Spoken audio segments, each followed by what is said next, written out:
Hello. Good morning. Can you guys hear me? Good morning, afternoon.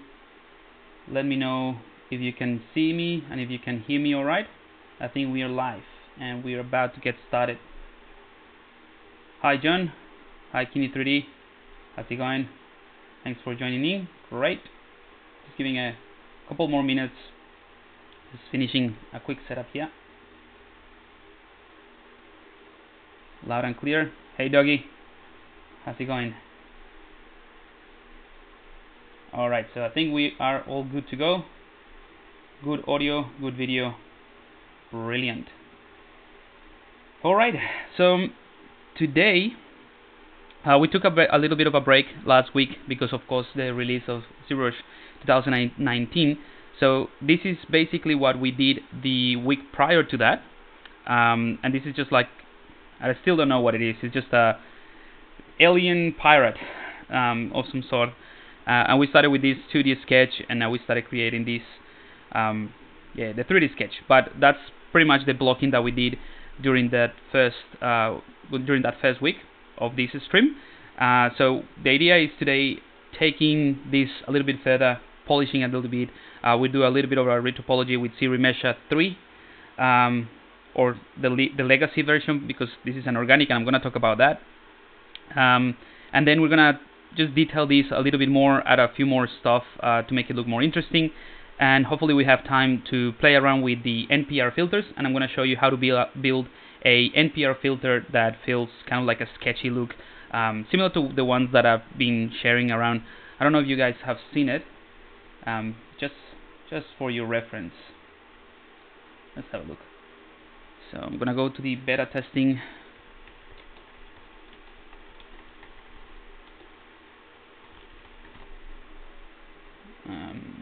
Alright, and I'll put it here in the chat if you guys want to check it out. So this is my thread with all the beta images that I created for ZBrush 2019.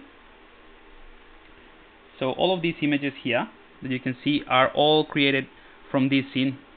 So this is the original scene. It's very basic, it's very rough, to be honest. There's no, I mean, the bushes here, they're just spheres with fiber mesh, with not too many details, to be honest. And the rest is pretty much the same. The cabin is just insert meshes and nano mesh. The rest is just a quick sculpt, but it's not great in terms of the model itself or the modeling. What's great about it is that now with the NPR filters, you can kind of like override those silly mistakes and the roughness of the model.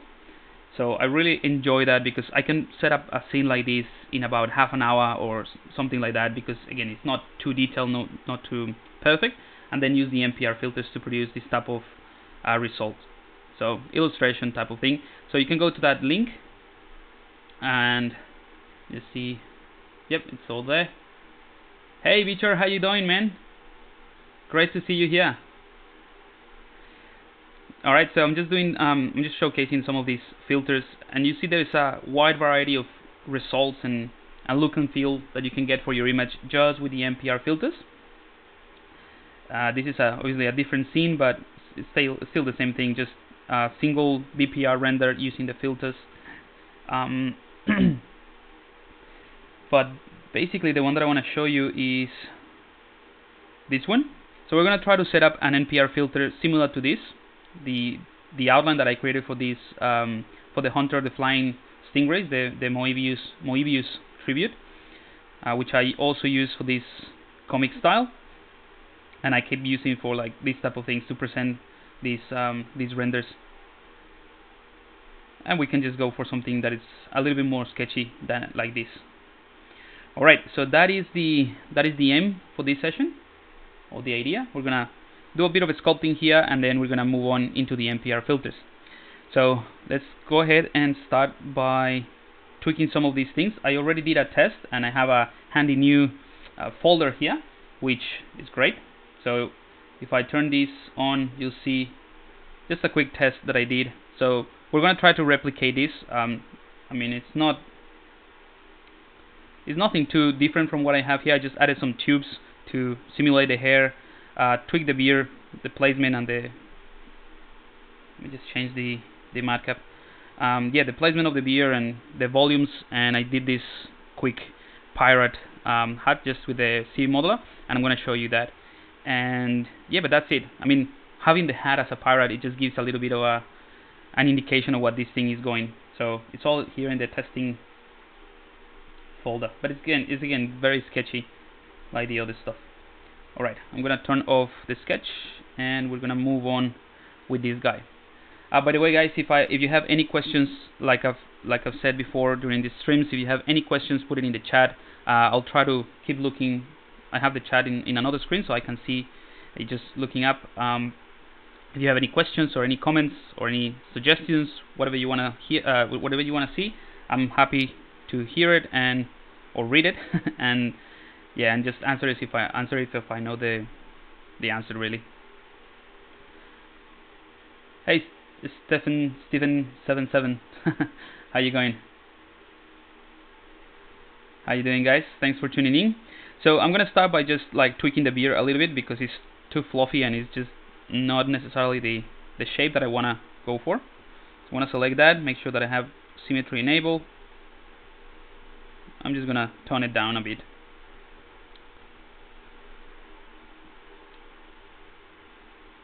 And again, this beer is just a quick reference for where I'm gonna place the proper beer, and we're gonna probably just sculpt this beer. So it doesn't have to be perfect. We're gonna dynamesh it or use a Sculptris Pro to remove it really, and start detailing it properly after I finish with the volume. So again, just playing with the main forms or the primary forms of this, what it could be, the beer.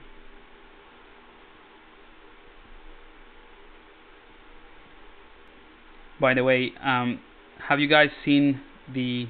I mean, I just saw it. I don't know how new it is, but I just saw the new trailer of Once Upon a Time in Hollywood, the new Tarantino movie, the 9th film of Tarantino. Oh man, I'm very excited. Very, very excited. So I have a huge backlog of movies that I haven't seen. Believe it or not, I haven't seen Spider-Man Into the Spider-Verse. Haven't had a chance. I haven't seen Alita either. So I have a huge, monumental list of films that I need to go through. But I saw that, and of course Hellboy, which I saw the trailer and I'm a little bit scared because I really love the character. Not scared about the plot or anything, but I just think the trailer reveals a lot of things, and I don't know how I feel about that. So there you go. Have you guys seen it?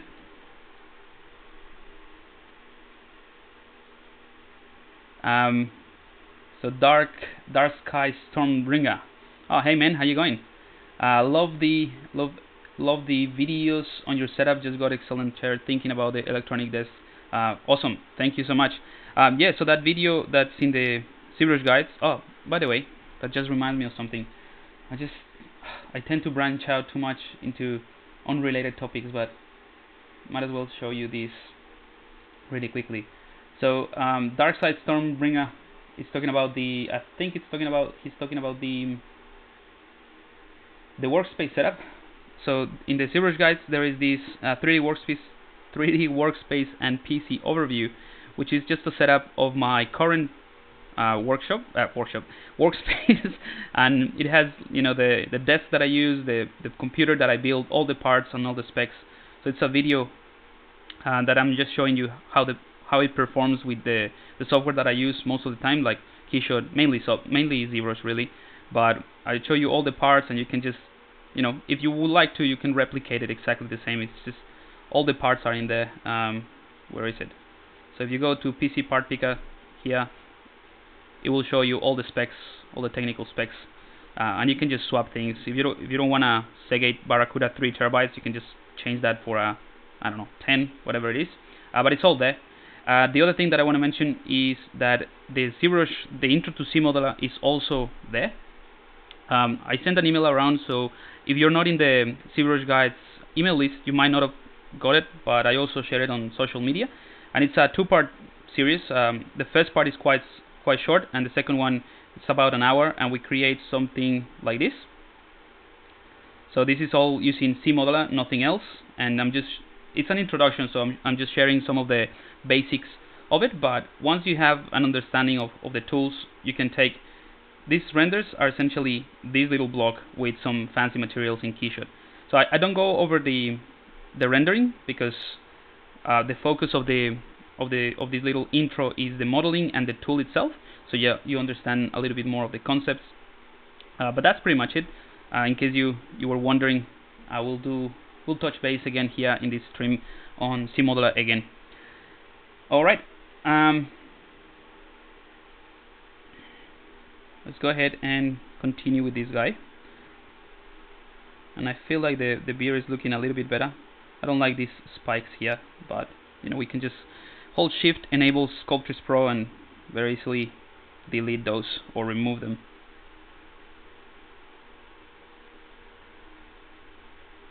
Alright, again, this is going to be just the base, and we're gonna sculpt on top of this and add some tubing and some insert meshes or curve meshes really.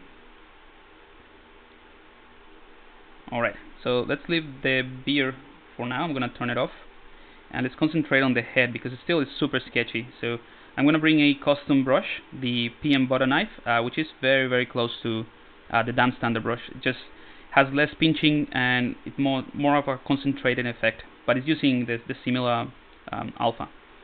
So what I want to do now is try to give this guy kind of like a design pattern, so it feels more alien. I don't know. I always like to do these type of things. It also helps to contrast the different shapes of the face.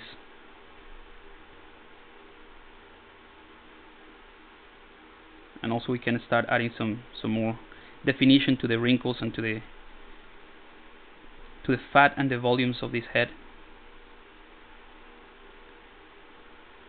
I mean, this is nothing too fancy. You could be using the, actually let me just swap to the damp standard brush in case you want to follow along or something like that. You can use the same brush. It's the same thing.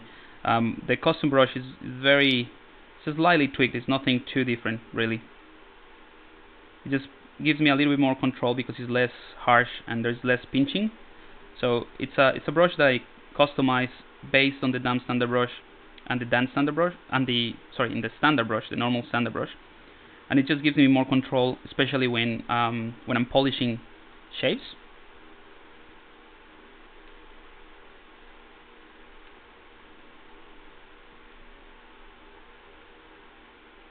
Maybe some more wrinkles. I'm gonna try to make this guy a little bit older, or look a little bit older, just by adding some wrinkles.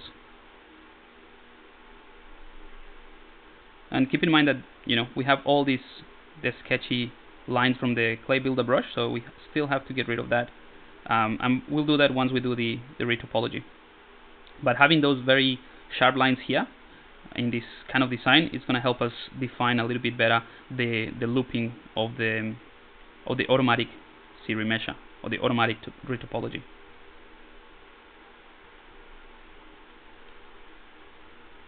Alright, I'm gonna keep this symmetrical for now, just roughly, so that again we have some kind of loops around here, some edge loops in this area, but we'll remove them later on just to add asymmetry.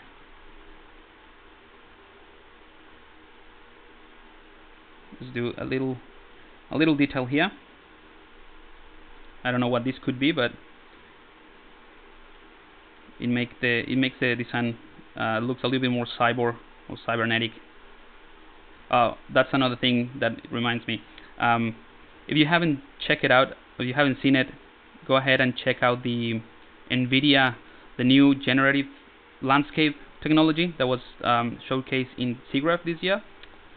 It's pretty impressive, and I think that's why artificial intelligence is gonna win at the end. Just very, very impressive stuff. You can just generate landscapes that look like photos, pretty much photorealistic, just with very, very basic shapes and colors. It is incredible.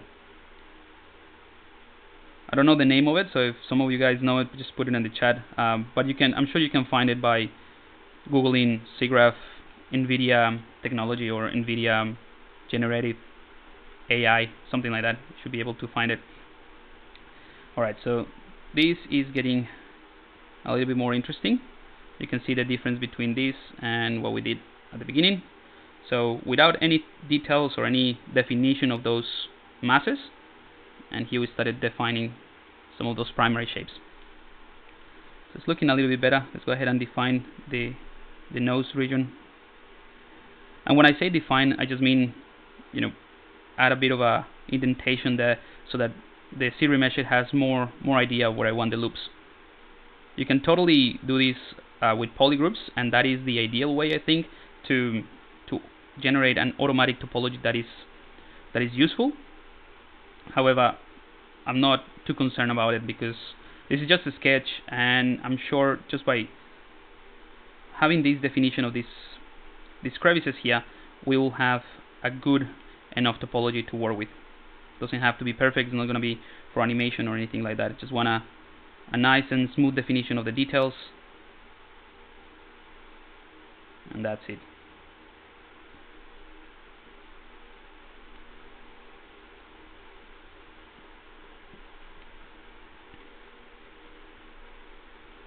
Alright, let's go ahead and define this a little bit better as well. The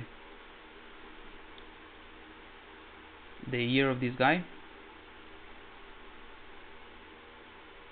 And you guys, let's see the chat.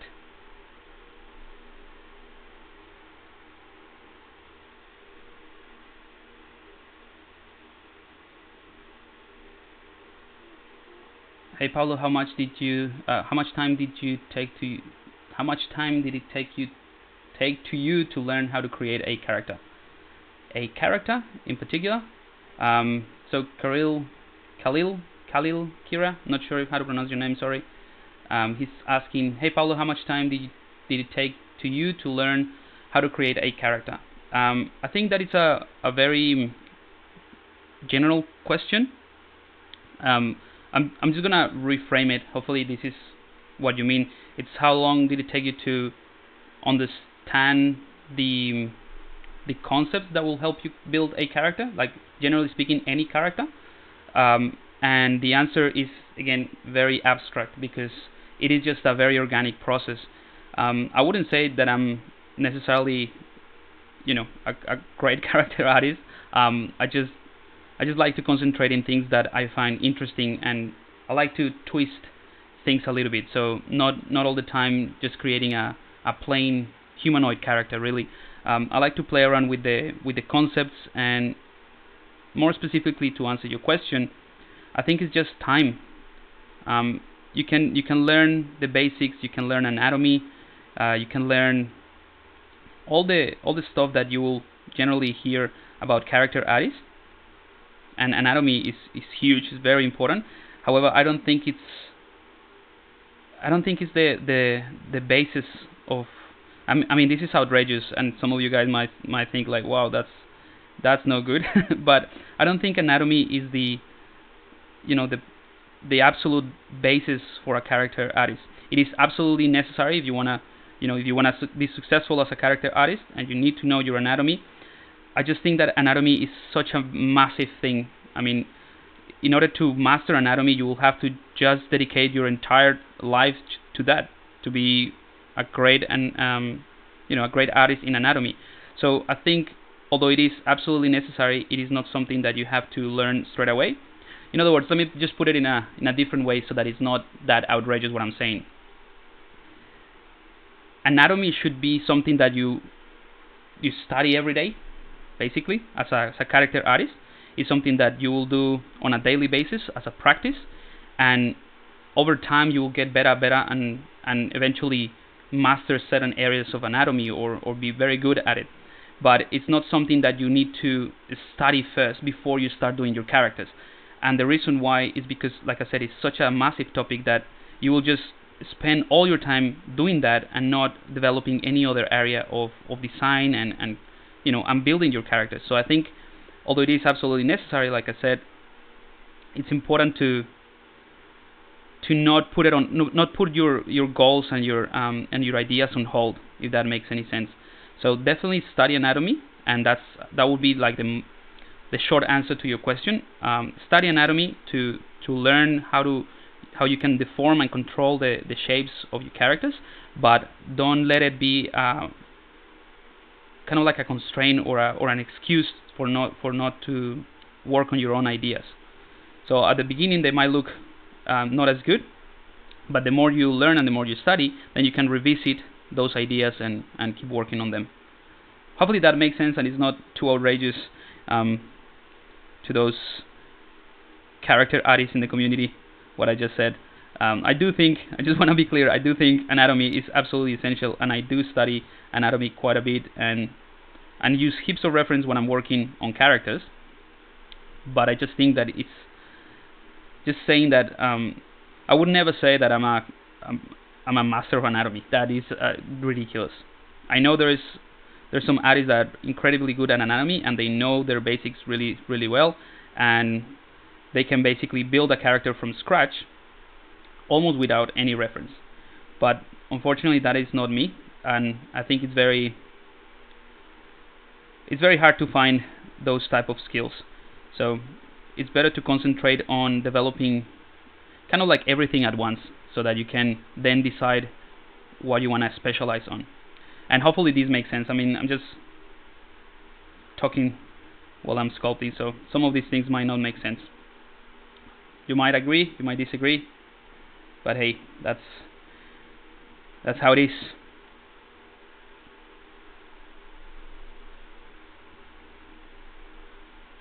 Alright, so I think I'm getting closer to something that I like. I'm just going back with the clay builder brush and just refining some of these volumes a bit.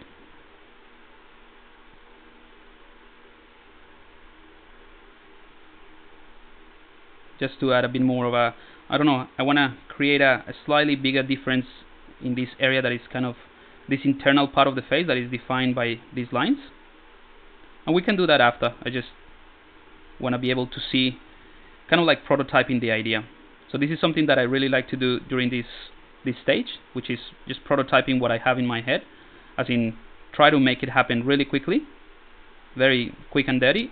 And if it has legs, if I think it's an idea that is worth pursuing or trying a little bit more polished, then I'll just keep refining it. But if not, I can just override it and clear it, maybe smooth everything, and I don't waste too much time. So I think prototyping is absolutely necessary, especially when you're designing, just testing things around. And I think that's one of the beauties of ZBrush, that you can just do that very quickly without losing too much work. So I'm just adding a bit of volume with the clay builder brush, nothing too fancy here. Again, I just want to create a slight shift in depth in these areas, and I'm just using some of the lines that we already established. I have to refine the eyes a little bit more.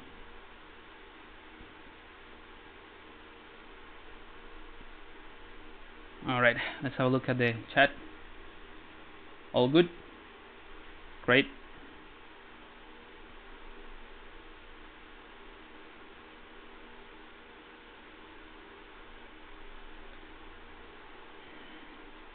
Oh, another thing that I forgot to mention, that I was going to mention earlier on, for any of you guys that speak Spanish, or that want some kind of training in Spanish, I teamed up with Level Studios in Colombia, and they're going to be hosting a intensive course of 5 days that I'm gonna be teaching for 5 days live and in Spanish.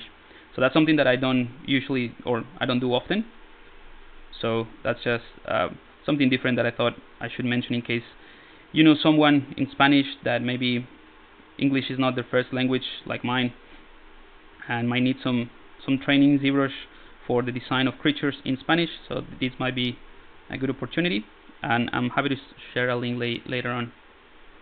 How do you open the mouth and place the teeth? So the mouth is open and it looks a little bit weird because I haven't done the retopology, so I want to keep a gap in between. But if you want to see how I did this, this is in the first pass when we were doing the blocking of this character. So if you go back to the previous session, it's all in there. So that is episode 8. Episode 8, if I'm not mistaken. No, episode 7. 7 or 8 is the first one. You'll see this character in the cover image, and that I go through the process of how I do that, and it's pretty easy with a little trick that you can flip the normals and see inside of the model. Alright, I think I'm just spending too much time in like tiny areas in details, and that's not good. Let's go ahead and move on.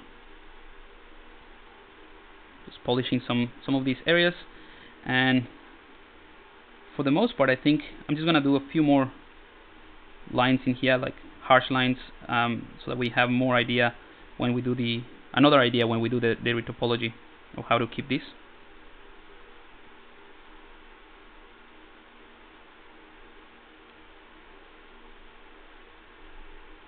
Just gonna refine this as well a little bit, because it's such a messy line that the ZRemesher might have some problems.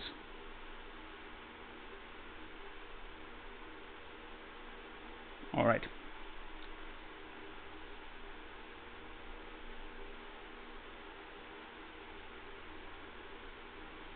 Alright, I think this is looking better. Again, just want to create some few more lines to define certain areas of this character. And this is still very sketchy, we haven't polished anything, but I like to do that once I have a cleaner topology.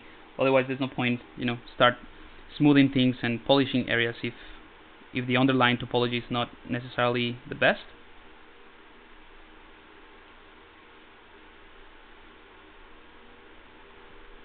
Alright, so here we have the base of this character. Let's have a look at the beard as well, and we're gonna probably have to destroy this beard a little bit before we refine it. So I'm gonna bring in Sculptris Pro, and I'm gonna bring in the clay builder brush, and I'm gonna use a smooth brush to kind of destroy this a little bit.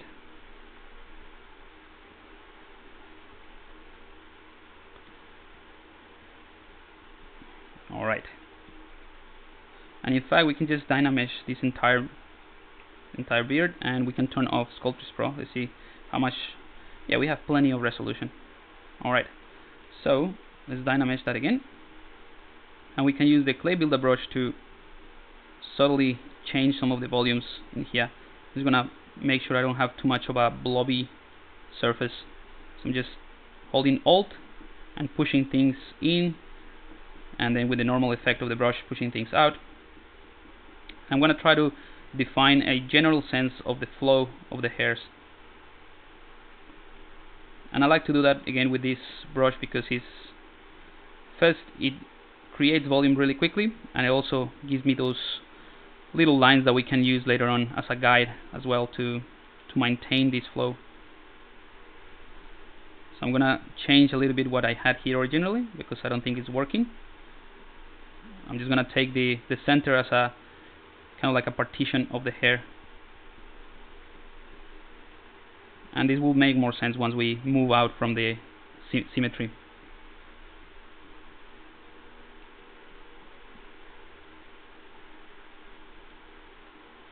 Again, this is just a block out. I think the details and the polishing of this beard is going to be given by the tubes and the insert meshes that we're going to put in. So I'm going to try to move a little bit faster here.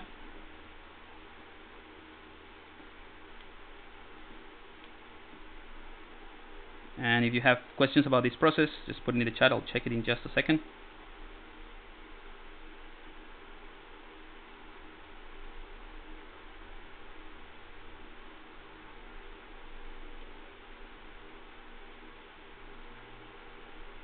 Alright, something else that I probably want to do at this stage is let's get out of symmetry so that we can work on the center part of the beard. I want to push in things first.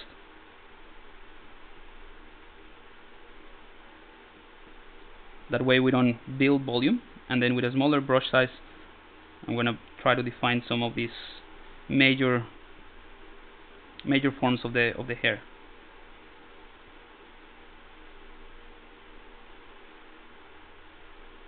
So I think the trick here, or something that you can try, is first always push in, because if you start adding volume, it'll become very blobby, and that is because it's just an additive process, right? So if you push in things first, you will have more contrast in the shapes, and it will save you some time trying to create that contrast just by adding parts to the mesh. So I like to just push things in first, and again, maybe we can run a Dynamesh process again, and let's do a quick save just in case. And now we can start adding just volume with the normal effect of the brush.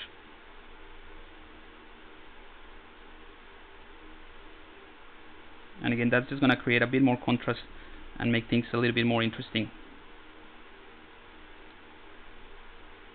And this again is just to make it the base of the beard, so it doesn't have to be super precise, because some of these details or some of these shapes are going to be covered, hopefully.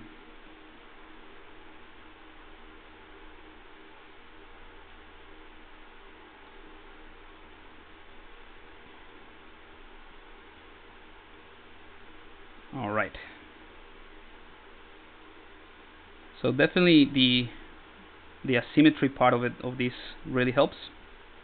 Once we have these initial shapes or initial block out of the fluidity of the hair, or the direction of the hairs, we can just do another redynamesh it, and we can do a clay polish as well. So I have clay polish here, and that kind of polishes everything a little bit.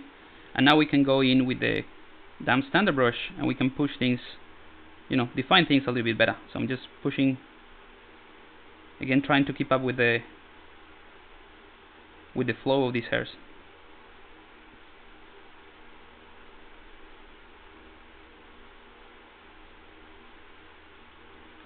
And these are very big chunks, but again, it's kind of like the primary forms of the hair itself. We can then spend some time refining the details.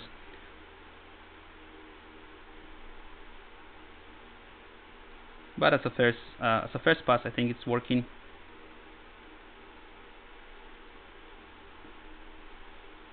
So I'm just again working without symmetry, and using the damp standard brush to redefine some of those blocks that we created.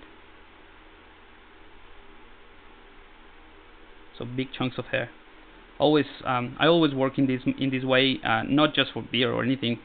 For the most part, that is the workflow, which is starting with big shapes, primary shapes, obviously, and then using brushes with large brush size to make sure that you have the forms right and the volumes are working. And like I said, this is just a sketch. I'm not spending too much time at this stage. At this stage, Jesus, talking too much. At this stage, because I just want to move forward a little bit faster. But this is the stage where I would spend more time.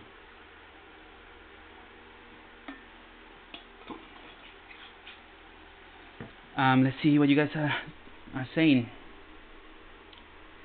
Hey, Kini3D. Kini3D is saying, I'm excited to listen to all the concepts in Spanish. My English is not so good, but I'm gonna try to understand. Great. So, like I said, I'm gonna actually put the link in the description. Where is it?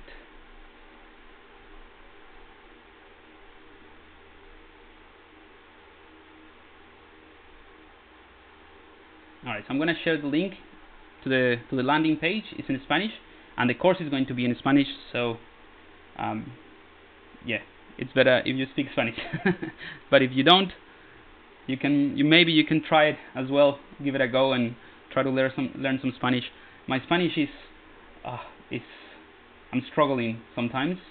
I just got to the point that I've been in Australia for almost more than 10 years now. And let me just put this in the chat. There we go. That is the link to the course. So my English is not by any means perfect. I can get by, but because I've been speaking in English for so long, now I've just lost a few words in Spanish. I forgot how to conjugate and do things in Spanish. So it's tough. Again, I'm like in this threshold where I cannot speak English properly, but now my Spanish, which is my mother language, I cannot speak it either. So I'm expressing through my ZBrush stuff. That's the real truth. All right. So I'm gonna increase the dynamic resolution a tiny bit. Redynamesh, and now I can use the Alt key to bring in a bit more detail and more definition, sharpen some of the high points of this beer. But you'll see I'm trying to follow the same pattern that I described with the main blocks. So it's a manual process and it takes time, but it's quite enjoyable. I think it's kind of therapeutic again to work in this manner.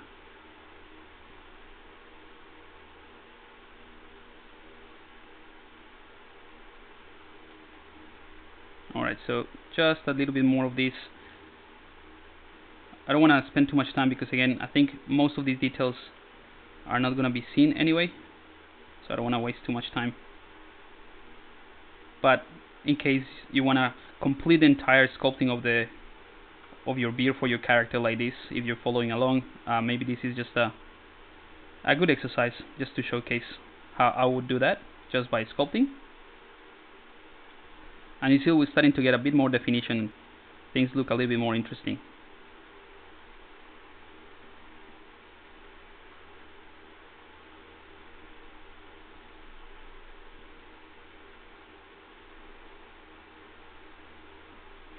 Okay, a bit more on this side so that we don't neglect it. This is the real trick about working with asymmetry or without symmetry, that you have to pay attention to both sides, obviously. Alright, I think I'm gonna leave it there. It's very sketchy, but you get the idea. Most of the processes that I'm showing you here, because they're constrained to only the couple of hours that we have in the live stream, are a bit rushed, but the essence and the technique is there. So it's just a matter of applying. Like if you wanna try it out, applying yourself and do that, spending a bit more time doing it. So you'll see the beer looks a little bit more interesting now. Let's do a quick save, and I'll show you the difference between the before and after, just with this. So this is what we had, which is that's alright. Then just refining the volumes.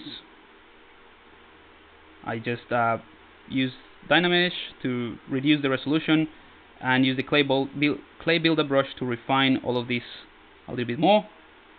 Let's keep going. Just define some of the main shapes and the flow with asymmetry all the way to this kind of like very basic level of details.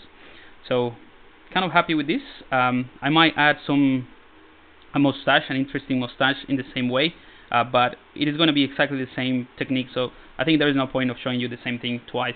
I'll just do that later, or if we have time at the end. I just want to move forward with the retopology, projection.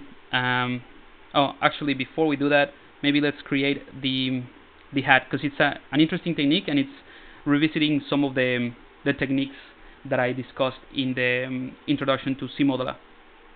So let's see if you have any questions about this. Title ZBrush 2019, ZBrush guys, make it happen in ZBrush with Pablo Muñoz, episode 9. Correct. Thank you so much for putting that in there. Good stuff. Mordekainer, the stream title has been updated to ZBrush. Blah, blah, blah. Okay. Thanks guys. Very responsive commenting in the chat.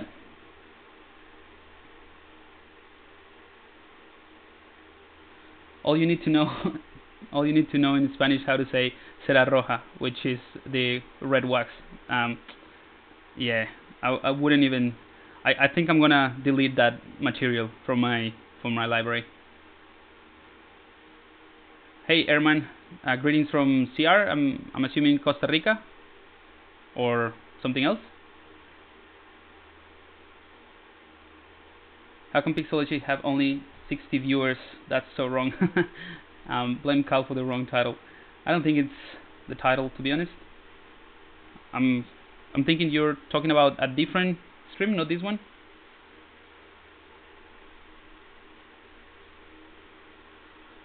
Okay, Costa Rica. How you doing, Airman? Why you didn't use ZBrush? Just to show you something different. This is gonna be just a more stylized version. You could totally use ZBrush, I guess, but not. That's something that we can do in a different stream. I've just been putting it off, but I've been showing you some other techniques that I think are not, generally speaking, the way that I work. So I use a lot of ZBrush, and I want to keep these sessions. I use ZBrush quite a bit, so I like to keep this session open to different techniques and things that I don't use on a daily basis, just so that I can practice other stuff and show you other techniques. But we can definitely go into ZRemeshing. All right, so let's go ahead and start with the hat. It's gonna be a cool technique, so stay tuned. I'm gonna start with appending a simple cylinder, so cylinder 3D, and I'm gonna use this as a base to create the base of the hat. I'm gonna turn off perspective as well, so that it's easier and we can see this on a straight on that angle here. With the cylinder selector, let's move this up with the Gizmo 3D. I'm gonna scale this down a bit. We can also turn transparency and ghost. Maybe ghost is not the best one in here. And we're gonna scale this up, and we're just gonna try to match the size of the head of this guy. Just to scale it down a bit. So I think something like that would be okay. We can tweak the shape a bit, and we probably have to scale it in the x-axis as well. Alright, so it's not exactly a cylinder, it's a little bit of a squash circle. Alright, so I think that works. Let's get out of transparency, and then we can use a few things to give it a bit more shape. We can use the cog icon here, and we can click on taper. So taper is something that I find myself using quite a bit, and I didn't think it was going to be that, that prominent in my workflow, and it's just really good to tweak shapes really quickly. So I'm going to take this. Taper is basically going to change how this top area of the cylinder is going to taper or deform. So using this little cone here, we can just give it a bit of a shape in. So that it follows the shape of the head a bit more, and then we can take this wide one and we can define the curvature. So let's go ahead and do something like that. It's just a little tweak. Great. Let's click on the cog icon, accept, and now we have this. It makes it look a little bit funny, but it's a good first pass. All right. So now that we have the basic shape for the top of the hat, or where the head fits, I don't know if that has a specific name, but we just call it the fitting of the head, or the main part of the hat.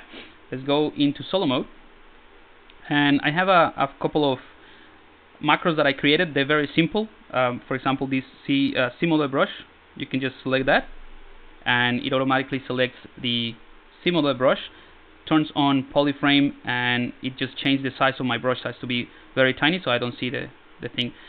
This macro, I show you how to create your own macros in the Intro to Cmodeler video as well. So if you haven't seen it, it's in the second.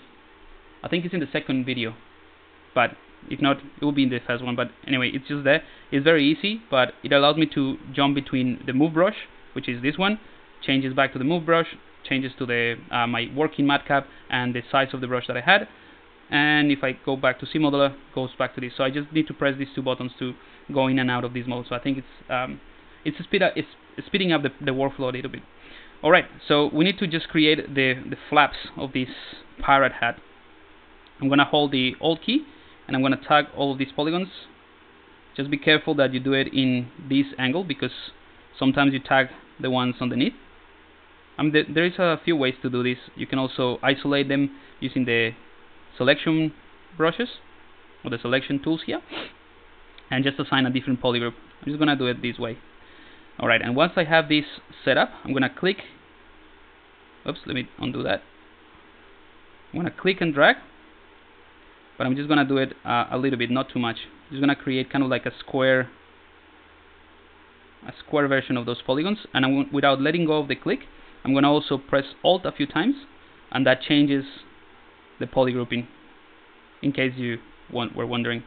Alright, so that is good because now we have this kind of more consistent size of these square polygons, and that's a good thing. And I'm just going to click on this, right click on the green polygon or polygroup. Hopefully you can see that. Right click and make sure I have polygroup all, and that way the action that I apply to this set of polygroups is going to be applied to only this, or to the polygroup. So I can just click once and ZBrush will remember the distance that we created initially. So we have this perfect loop, and we can just keep doing the same thing. Clicking, clicking, oops, clicking, clicking, clicking, and this is essentially how I would determine the length of this hat. Let's just do one more, and I think that's alright. I think so. If not, we can just go back and do it again, but I think that's looking good. If you want a perfect hat, you can just do the same thing and just push this thing in. Maybe let's do that just to show you. So I'm gonna tag all of these faces holding Alt, making sure that I didn't accidentally tag anything else. There we go. And now we can go ahead and click and push this inwards, and I'm gonna hold the Alt key to assign a different set of polygroups in here so that I can select them later on. Alright, so obviously we have a bit of an intersection here happening, and you cannot see this properly because this mesh is not set to double, or you cannot see it. There we go. So the easiest way that I think we can just tweak this would be to either isolate this and scale it down, or we can also mask it. So CModeler has a really cool technique, or really cool option that allows you to mask specific polygroups, and that is just way easier and faster than in some cases that using the selection tools or the masking tools. So I'm gonna hold or right click on whatever face you want, and then here in the actions I'm gonna select masking, and I'm gonna select the target to be polygroup all. So now any polygroup, any color that I select will be masked. So I'm gonna click on that one, and we have a mask ready to go. I'm gonna invert that mask by clicking once, holding Control and clicking once in the outside area, bringing in the gizmo. I'm gonna click this location icon to center it there, and I'm gonna scale this down. We probably can do it from the outside so you can see actually what's going on. I'm gonna scale it quite a bit so we don't have any intersection of these areas. And another thing I want to do is probably, let's clear that mask. I want to create a loop here. So hover over this edge, click and drag, and by default if I right click on the edge, you'll see insert is set as the action, and the target is a single edge loop. That's why I just click and created that one. I'm going to create another one closer here to the edge, and now we can actually select this or create a polygroup for this one. So let's go ahead and hover over this face, right click, and let's go to polygroup as the action, and let's see, I always forget which one is the one that works but let's give it a try. So we want a polygroup ID, that's right, and we want, where is it, behind polygroup, no, it's inner front, in front, and polygroup, polyloop flat, polyloop, and polygroup. I think this is the one. I don't use this as much, so let's have a look. Nope. There you go. So yep. So it's that one. You select polygroup as the action, and the target obviously makes sense to have it as a polyloop or polygroup. So now we have a different polygroup here, and we can right click on the face, select mask, and do the same process, masking only this polygroup, invert that mask, bring in the CModeler, sorry, this Gizmo 3D, and then we can scale this down a bit. Right? And that is so that these two lines are not overlapping, just a tiny bit. Clear that mask, and we have our base for the hat. Now this is not looking pretty right now, but it's just the basic, and now we can start working on the phone part. Alright, so something I want to do is maybe subdivide this. Let's see if you guys have any questions about this process. If not, I will show you how we can start tweaking it. Yes, the Steven Anderson title was still on. I changed it for you to... Oh, okay. Great. So, I'm not Steven. Although, you know, we look alike, I think. Hello everyone. Okay, great.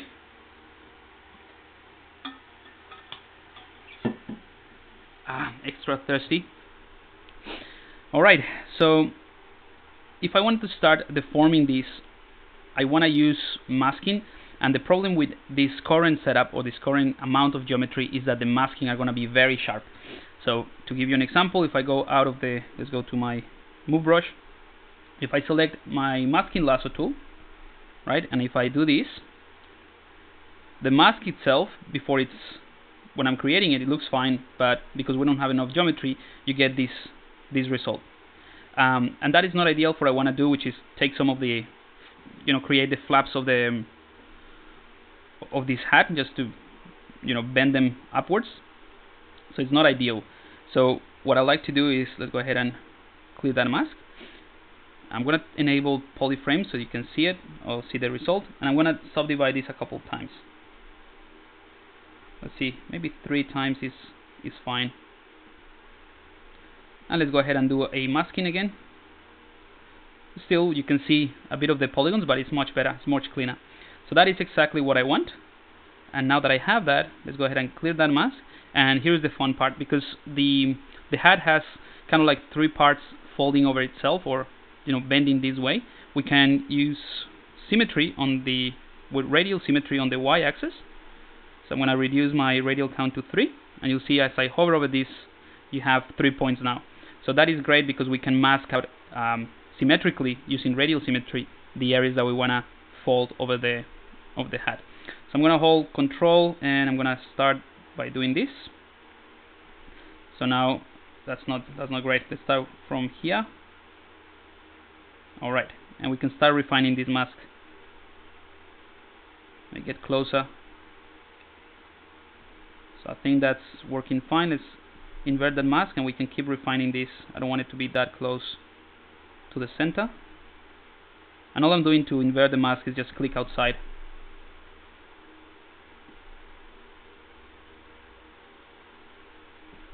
Alright, and that is pretty much it. That's all the refinement that I want to do. After that, let me just bring in some reference that I have here to see if I'm doing something that doesn't look too good. Alright, I think we can now hold Control and click on the mask, and if you hold Control and click on the mask once, it's just going to blur it. But these are the same tools that you have under the masking sub-palette here. You can just blur, inverse, all of these buttons are just like easy to, I just know the shortcut, so it is easy to work. And I also have this little pop-up from the Wacom that I can do the same thing. I can shrink the mask, blur it, grow it, and all that. And that is just a little button that I have with extra control, so I don't have to every time go into the masking palette and do that. Alright, but once I have this mask, let's go ahead and invert that mask, and we can bring in the Gizmo 3D. And what's great about this Gizmo 3D is that it also works obviously with symmetry, right? With radial symmetry. So I can just hold the Alt key to reposition my Gizmo. I'm going to place it around here. I'm going to rotate it so that it kind of, the x-axis matches this axis. So we can just rotate things from that point. And I want to make sure that I rotate it kind of like from the center. See what that gives us. And then all we have to do is take this axis, the Z axis in this case, and then just flip it over. Boom, we have the basis for the, hang on a second, there's something problematic. Alright, no, it's all good. So I'm just gonna try to, just leave it there. So we have the basics, or the base of this hat. I just want to see, maybe just push this one forward a bit, so that they're not overlapping. And that is looking pretty good. Let's go ahead and clear the mask. Right? And obviously there's some broken areas, but that's why we created all of these subdivisions, so that we can, we can keep subdividing, tweak these things, and then we can do another ZRemesher for this hat. Alright, so something I want to do is maybe subdivide it one more time. And now with the radial symmetry still enabled, so that we can work on all these parts together, I'm going to hold Shift, and I'm going to tweak the intensity of my smooth brush. I just want to smooth out some areas like so. and you can also go inside a bit to smooth that transition. But you can see it's a very simple way to work. I think, I'm gonna do a quick save. Got scared for a second. There we go. And of course we can go with the move brush.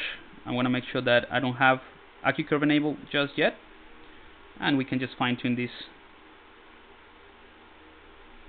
to make it look more interesting, more you know, so that it looks like it's been worn for a while.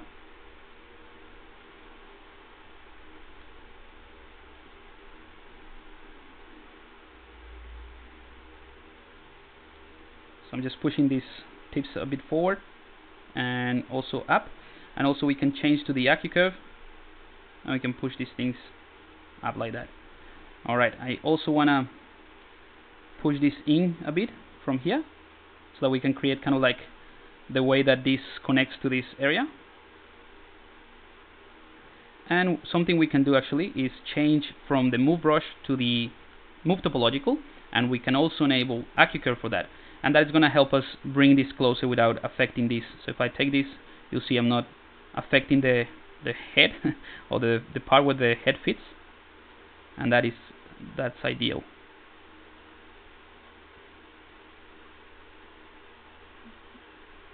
Alright, so we're getting closer to an interesting shape, and we're still working with the block out. So all of these edges are hopefully going to get cleaner in just a second once we run the retopology. Smoothing out some areas, and I probably want to actually add a bit more volume in here. So there are two options. One is a little bit more subtle, and the other one is the normal inflate. So if you take the inflate brush, I'm just going to show you both. Take the inflate brush and you can do this type of thing. That is one way to go about it.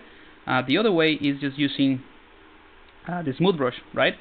And you can access the opposite or the inverted algorithm, or the inverse effect of the smooth brush, which is holding the shift key. You can just smooth out all of these things very quickly, and this is the effect that you get. It's kind of like shrinking all those things. So I'm gonna undo that, and now if I do the same thing, hold shift, start smoothing, but then I let go of the shift without letting go of the click, this is gonna do the inverted effect. So it's gonna still smooth everything, but try to inflate those borders. So that is kind of like what I want. Let's just check that it did it properly on these other areas. And then of course we can go back and refine this with the move brush, make sure that AccuCurve is enabled. And again, I'm not gonna waste too much time on this, because some details and some of the stuff that you can do with this can be done later once we have a better topology. So I just want to change a little bit the curves here so it doesn't look perfect, kind of like damaging it a little bit. Alright, so let's just smooth that a bit, and I think it looks good. Let's have a look and see how this actually works with the character. So let's get out of solo mode, and it looks pretty funny, but you know, we have to rotate it and move it along to really fit it or pose this asset into the character. But hopefully you get the idea of what this could look like. You know, it gives the idea that this is a pirate. So let's go ahead and select the hat again, go into solo mode, and let's run the ZRemesher. So I want to turn on polyframe so you can see what I'm going to do. I'm going to delete the lower resolution, so I don't care about the polygons that we had, which were really nice, but you know, I want a completely different topology now. So I want to get a curve here, or a line here, so that we don't have these breaks in the topology, in the area that is being bent. So all I need to do now, and this is the way that ZRemesher 3 works, or the way that I think you can help ZRemesher 3 to work better, and it's to define the polygroups a little bit. So right now I have this polygroup in the bottom that I think I want to keep. I have this other polygroup, so I'm going to hold Control and Shift. I'm going to select the selection rectangular, hold and Control and Shift, select that, and you'll see there is one polygroup for the top and one polygroup for the bottom. So I want to separate these two. not only for ZRemeshing, but also so that it's easy for me to select it later on. So I'm going to hold I'm going to bring in some of my custom palettes, and I have a button here called auto groups, and auto groups is for you guys on the polygroups, this one right here, and basically it assigns a new polygroup to an area that is not connected. So these two polygroups are not connected anymore, or in this visible area are not connected, so that's why you have two polygroups. So it's very handy, that one. I use it all the time, and that's also why I have it in my custom palette. Control Shift to bring everything back. I want to keep this one, I want to keep this one in the border, and here at the bottom I just want to have a single polygroup. So I'm going to select Control Shift, click on that, invert the selection, there we go, and invert everything else. And this one, let's go ahead and auto group that as well. So I think that is working fine. We have 1, 2, 3, 4, and 5 polygroups. And the idea with these polygroups, let's go ahead and turn off the line so you can see the colors a little bit better. Maybe this one, I'm going to change the color of this. Just Control W to assign a different color. There we go. And the idea with these polygroups is that ZRemesher is going to take the edges between the different polygroups to maintain a straight line and create an edge there. So that's exactly what I want to create. You can potentially create your own custom polygroup in here, and we can try that depending on the result that we get, so that ZRemesher try to maintain this line a little bit better. But I think it's going to do a good job. Alright. So here we have this. Let me see if you have any questions about this before I jump into retopology of this with the ZRemesher.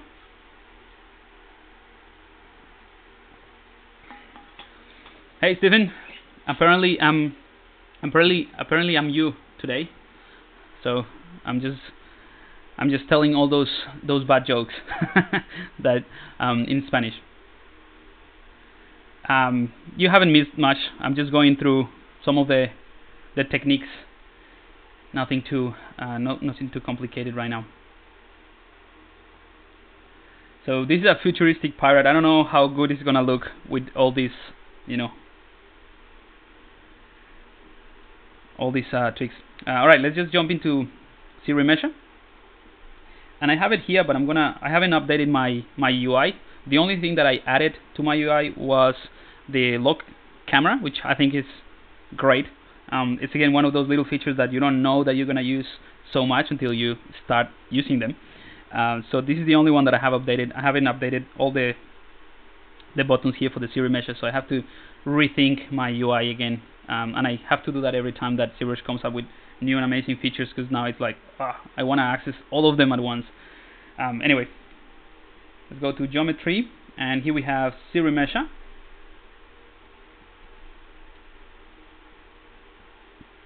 And I just want to make sure, you know what, I'm going to duplicate that just in case. And with ZRemesher you can, go back and undo, but just in case, I want to keep the original, and also to have it as a reference to see the difference, so you guys can see the difference between the manual or the automated retopology and the original blocking stage, which still has a pretty decent loop, a pretty decent topology. Alright, and let's do a quick save, and let's go to the working version of this hat, go to ZRemesher, and here is the trick. So I'm not going to go over every single bit, but I want to show you the difference. So I'm going to do a normal ZRemesher without doing anything, so you can see the result. Just click ZRemesher. Shouldn't take too long. It's a relatively simple shape. Doesn't have holes or anything like that. So let's have a look.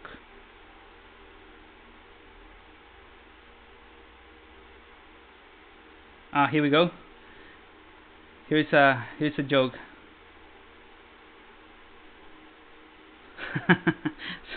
Yeah, I've heard that joke before.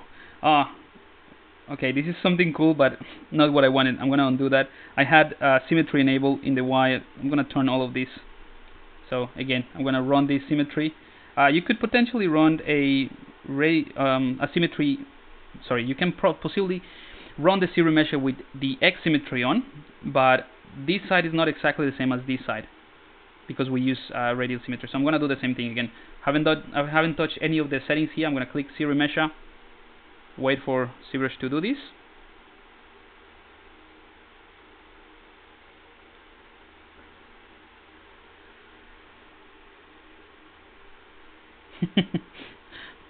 Alright, so for those of you who speak Spanish, have a look at Smart Artist, aka Steven Anderson, aka Smart Artist, telling the dad jokes. They're great. Alright, so you see we have a decent topology, but we have a few things that are not great. Okay, and this is just the ZRemeshing 3, which is fantastic for, I think it's great for hard surface modeling. But I found out that for organic stuff, sometimes I get better results with the legacy, and that's why the guys at Pixology left this legacy button here in case you want to go back to that or if you have a better workflow. And I'm going to show you why. So I think the most obvious reasons would be these areas. Let me bring my Epic pen so that I can point that out a little bit better. I think I get more questions about this little Epic Paint software that I use than things about ZBrush, which is funny.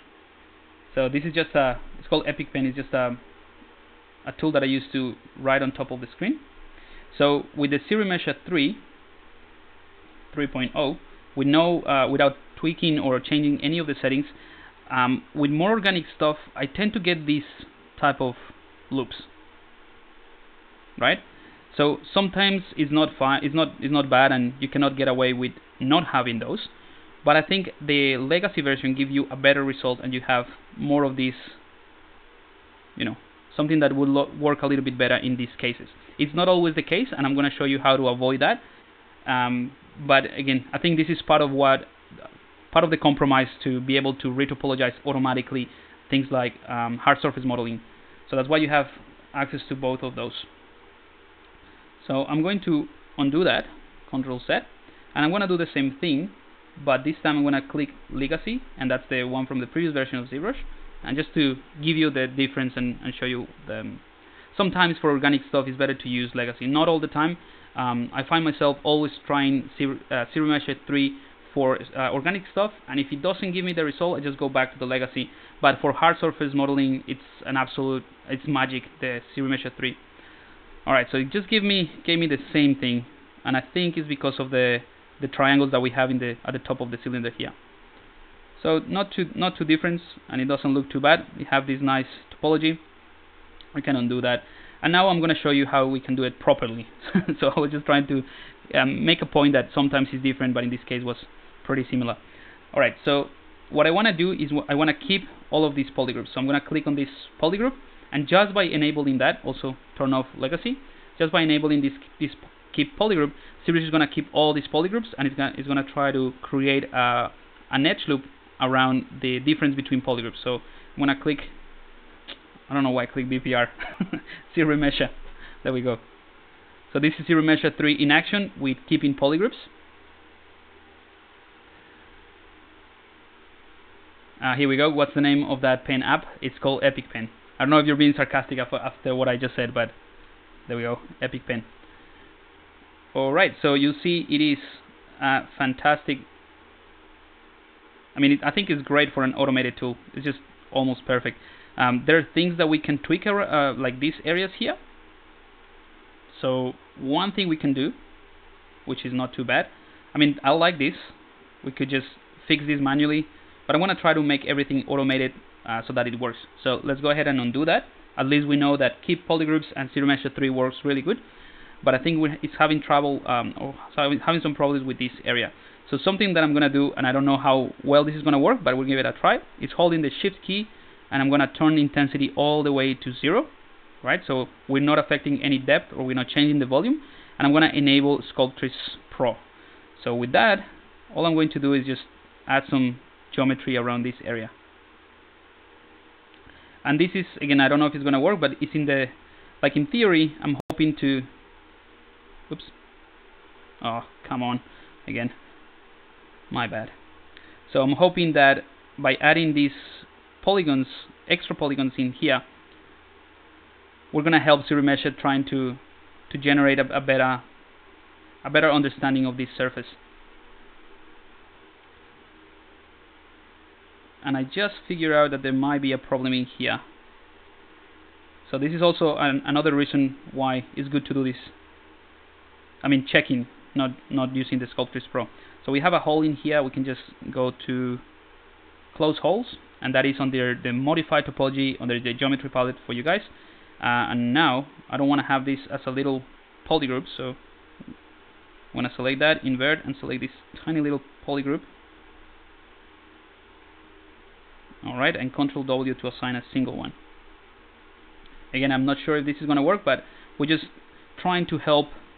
All of these actions are just to help the ZRemesher automated tool. I'm going to do the same thing here, so I'm going to hold Control and Shift to isolate this, hold Control outside to mask it, hold Control and Shift to bring back everything again, and hold Control and click once outside to invert that masking, so that we don't alter any of these areas in case that, because the geometry and the planes are too close together. So I'm going to hold Shift and do the same thing, just trying to add.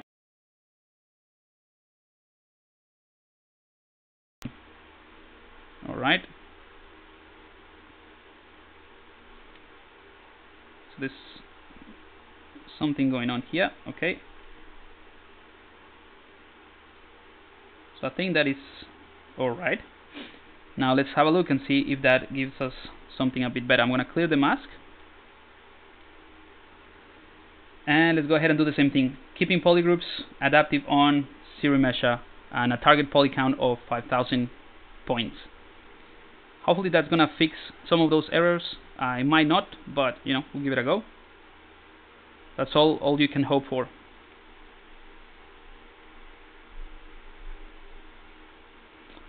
Nope, so we're still getting this, but again, it's not a big deal. This is something that we can do manually or fix manually. So I think I'm happy with the general flow of the hat. We just have some issues around here, but that's kind of like, it's hard to get away from those. So what I'll do is, we have this, let's say 80% topology ready because of the automated tool, and there are things that we can do manually to even improve it a little bit more. Let me just check the time. Ooh. Alright, I'm going to try to move faster. Part of this is going to be explained as well in the Introduction to ZBrush 2019 guide that I'm going to be publishing today. So in about a few hours, I'm going to finish it up and publish it today. So it's going to be in the ZBrush Guides website as well if you want to check it out. And I'm going to split it into. I had to split it in two. One is going to be about the creative boost that ZBrush 2019 gives you, and the other one is about the creative, the productive boost. So I separated those things so that the creative ones are more like the NPR filters and that type of thing, and the productivity boost would be ZRemesher, how you can automate process, not automated, speed up process, and folders, the camera, and all that. So you can check this out in more depth later on. So for now, yep. So Dincho7 is saying why not ZRemesher again. So exactly, that's the second pass of this, the second thing that I would do. However, I wanna have the symmetry in the right here in the middle. So I'm gonna try and use mirror and weld. Right. So we have that.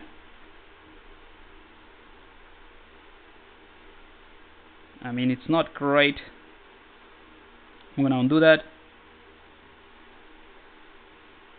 Bring in my move brush. And you can totally do that. You can totally just do another ZRemesher. I just wanna do that, but maintaining my middle line a bit better. So I'm gonna mirror and weld, and it's a little bit off center.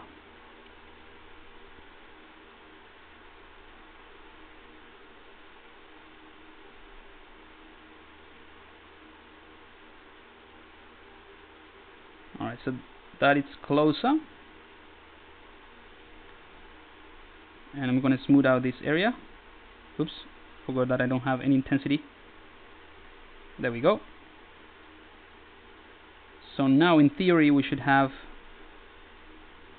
run the ZRemesher process with symmetry enabled. And we can work then later to add the details symmetrically, and then we can just break apart the symmetry. I'm just going to clean this a little bit, so that, again, all of this is just to help out ZRemesher 3. Alright, So that is looks a little bit better for the next retopology, and we haven't changed the polygrouping, so it should be fine. And I'm going to enable symmetry in the x-axis so that we can do it in both sides. And let's go ahead and run ZRemesher 3 again with the keeping polygroups. So I think that is much better. I mean, we cannot avoid these little things. Again, you have to do it manually. But I think we have a nice set of polygroups. Now we have a nice and sharp single polygroup around the edge, and I think it's working pretty good. Alright, so I think I'm going to leave it there so that we can move forward, and I'm going to show you how to manually tweak this after you run the ZRemesher process. So I'm happy with this as it is. Let's go ahead and duplicate it so that again you can see the difference. I'm going to duplicate that, turn that off, and here what we can do is go into the ZRemesher brush or ZModeler, and I'm going to isolate this. So Control Shift and click on that. So this is the one that we want to change, and we can actually use the selection lasso or the select lasso. And the thing about the select lasso, and it's something that you can only do with the select lasso, not with the select rectangular, is that you can select specific polyloops. So I'm going to select this one, which is the first polygroup, the first polyloop that before it's affected by these weird looking spikes. So I'm going to hold Control and Shift and click on the edge of this polyloop, and you'll see it just hides this polyloop, right? So now that I have this hidden, we can create an auto group for these two. So I'm going to go to auto groups, and now we have two groups. I can bring back everything, and now what I want to do is merge these two together. So I'm going to actually click on this, go back to select rectangular, click on this one in the center, invert selection, and now I can delete this, right? I don't want that polygroup because it's not ideal. So I'm going to go ahead and delete hidden. There we go. So now we have this hole in here. And now that we have this hole, it's very easy using the ZModeler to fill this hole. So I'm going to turn off symmetry. We don't need it. I'm going to hover over the edge, right click, or press the spacebar, either or. Right click. This is off topic, but if you're using ZModeler and if you right click on an edge, you can, if you're using a tablet, you can just move away and move your mouse around away, and then just select things.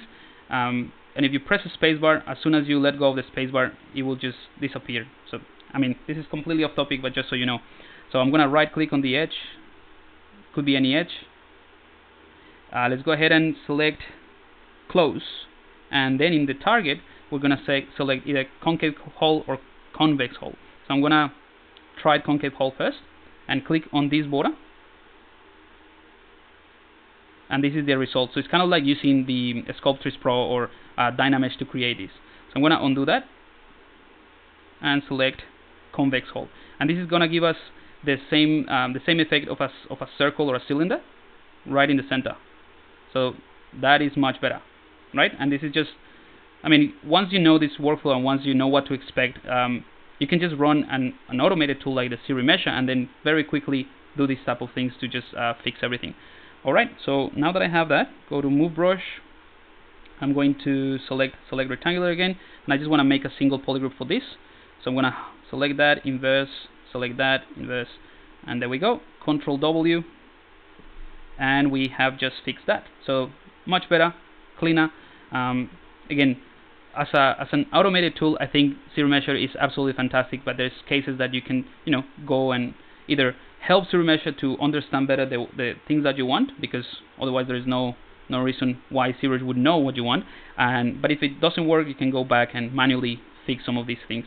You can also remove some of these polyloops if you don't want them. Maybe there are too many of those and you don't need them. So we can just go right click with the ZModeler and click on delete, and I'm going to select edge loop complete, and I can just go ahead and do this type of things. If I want to remove some of those, and you can do the same thing with any polyloop. Let's see if I have a polyloop here that goes all the way around. Yeah, so this polyloop goes all the way around. Obviously I don't want that, but just so you know. And it's the same principle what I just did to, if you want to do something around here, it's the same, it works in the same way. Alright, so now that we have that, let's just try to move a little bit faster because we haven't done what we wanted to, which is, have some time. We have 10:25, so we have about 40 minutes to go. So I'm going to leave the last 30 minutes to talk about NPR and how we can set up our own filter. So I'm going to try to move a little bit faster. So let's go ahead and get out of solo mode, and let's position this hat a little bit better.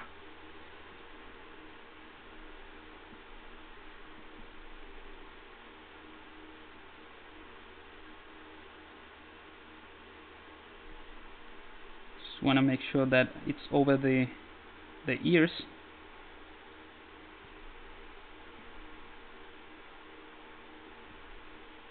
It kind of fits. Again, we will have to manually start moving things. So now we have symmetry, and we can start, pushing this a little bit better, and just mold it to the head of this guy.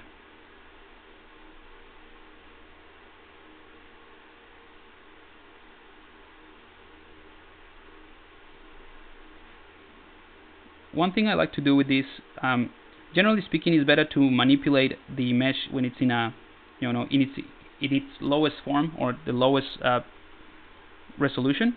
But sometimes I like to just maintain the shape a little bit, and I like to just subdivide this a few times, and then use the smooth brush and move things around at this level. And this is not only giving me, a better result in terms of how accurate I can move things, but also because I'm using more topology, it's also giving me that a bit of a distortion and bumps, which is not necessarily the best thing, but in this case I think it works just to help with the break apart the silhouette and the perfection of the C modeler. I think I need to make this either thicker or smooth out this area. Another thing that you can do now that you have polygroups or polyloops is use the polish by polygroup, and that should be for you guys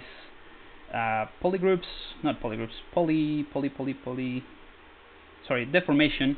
In deformation it's called polish by features, polish by groups, and then it's going to take into account all the different groups that you have, and it's going to polish based on that. So if I do this really harsh, you'll see we maintain this sharp line in here. That's one way to go about it. You see if I go on and off, not on and off, back and forth, and you can do this many times.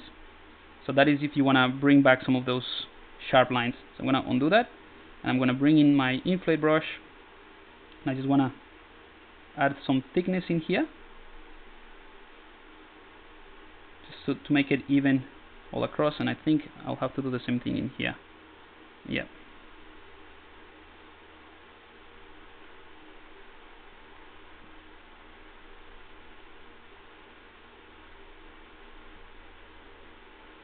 Right, and then we can go polish by groups and then recover a bit of that sharpness.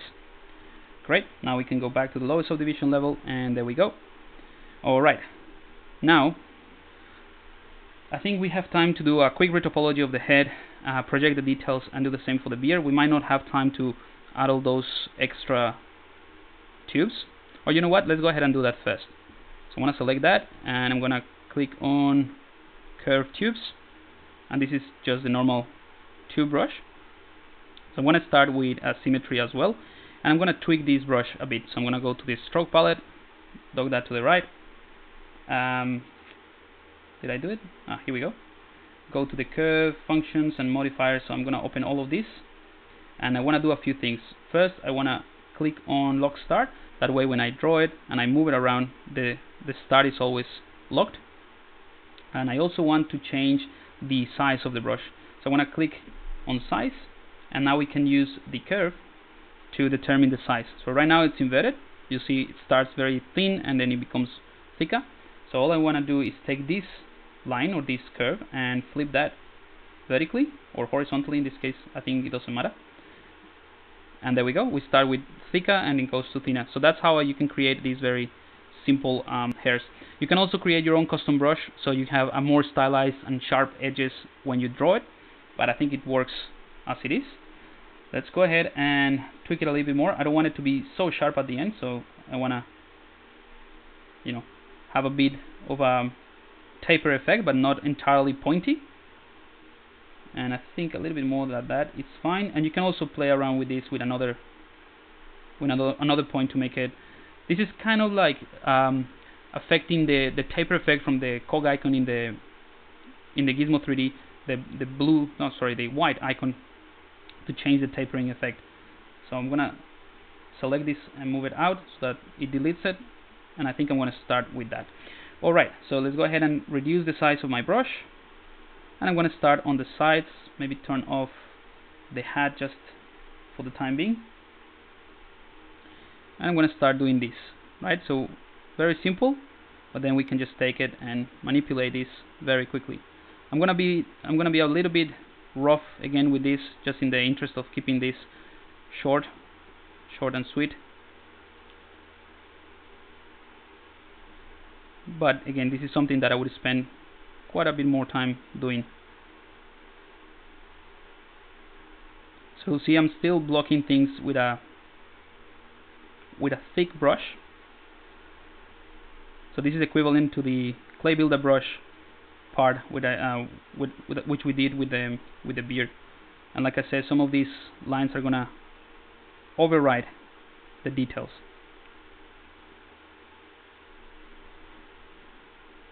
Another thing you can do actually is to push this a little bit in, so it's not, so when you draw it, it's more embedded into the surface. And I'm just gonna do a few more of these short ones.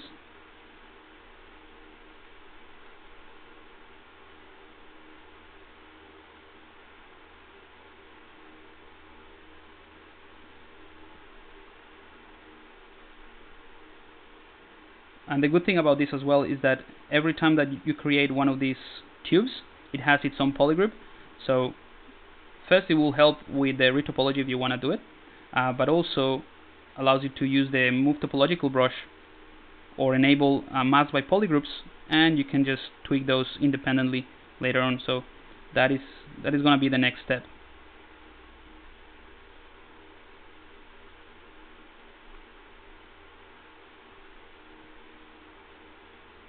Or you can, like I said, you can spend more time actually making sure that the placement of this is a little bit better. I'm just being very, very rough.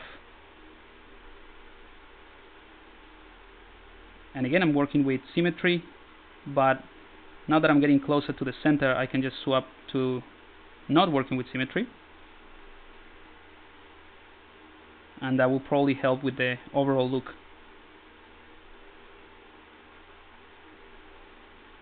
Let's do a few more here, a few more symmetrical ones.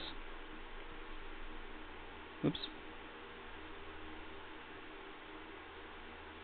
And this is a bit of a repetitive action, so it's a bit boring to watch, but you know. Alrighty, so now I'm gonna switch to non-symmetrical, and I'm gonna try to replicate this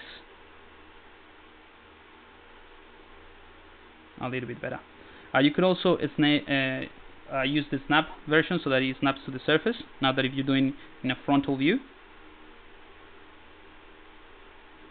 Like so.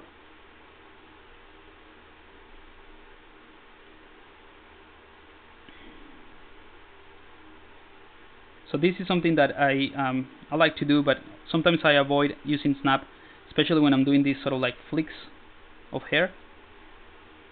But then once you get to this point, it's a good practice.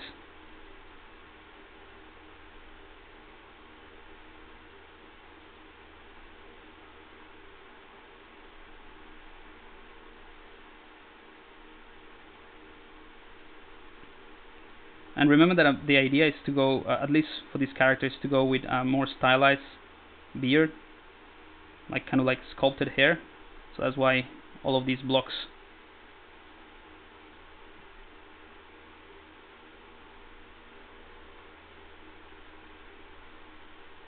I'll check the chat in just a second. I see there's some movement in there. Just want to try to get this thing done.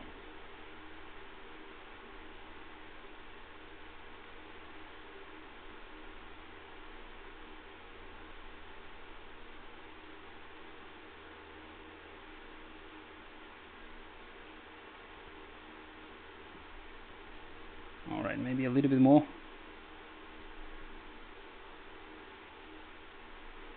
Alright, so now that we have that, again it's super rough. I would definitely spend more time, but I just want to show you a few more things. Now the next thing we can do is polish all of these.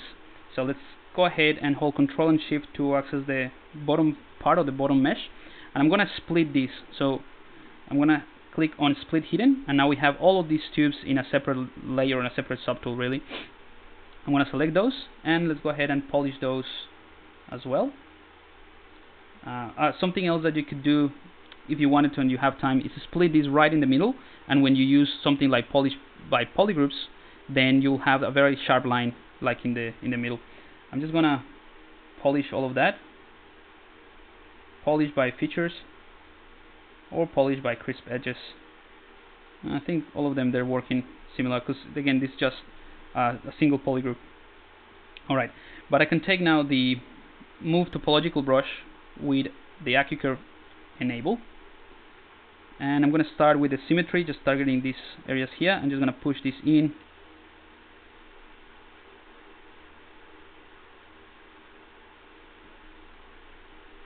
There we go. So that type of thing. Again, all of these would require a little bit more of patience and do things a little bit more thoroughly than what I'm doing, but you get the idea. I just want to call this sketch done for today, so that we can, in the next stream, we can do something new, something better, and maybe a different technique. Alright, something else we can do is just manipulate the curvature of this as well.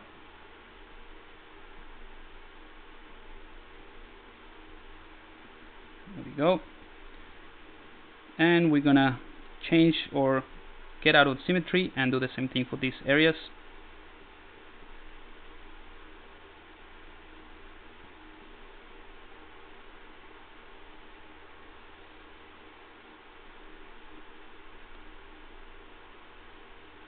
Alright.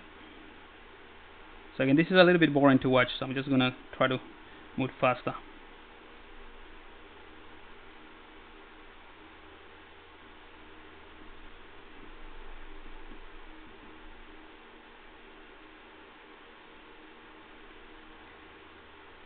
Alright, so before I move to the next, or what I would consider to be the next step for this, I'll check the chat. So if you have any questions about this process or what I've been doing, let me know. I'll check it in just a second.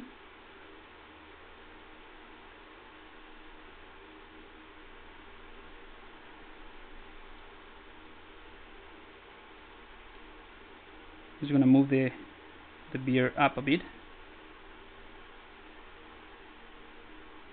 so that we have more contact with the underlying geometry and these tubes. Alright, let's do a quick save, have a sip of water, and check it out.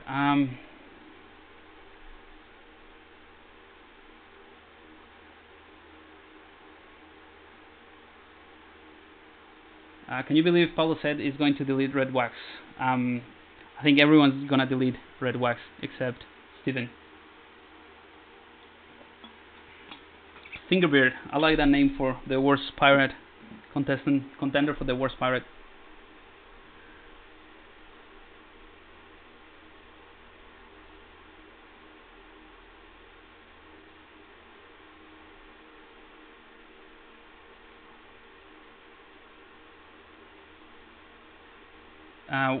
Khalil Kira, will you do more time lapse? What are you referring to? Not sure what you're referring to. Alright, so we have about 20 minutes, so let's go ahead and I'll show you really quick how I would, change this finger beard to something a little bit more interesting in just a second. So I'm gonna go ahead and divide these tubes maybe a couple of times.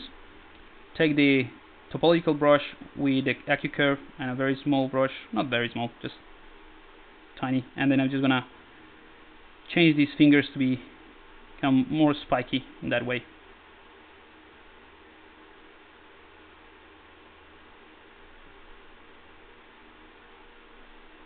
There we go.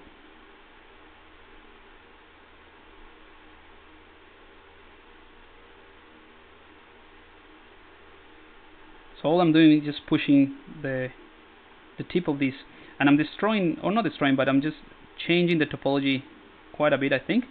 But it's not a big deal because we can do a ZRemesher on all of these tubes. And it shouldn't be a big problem. So again, it's just pulling those,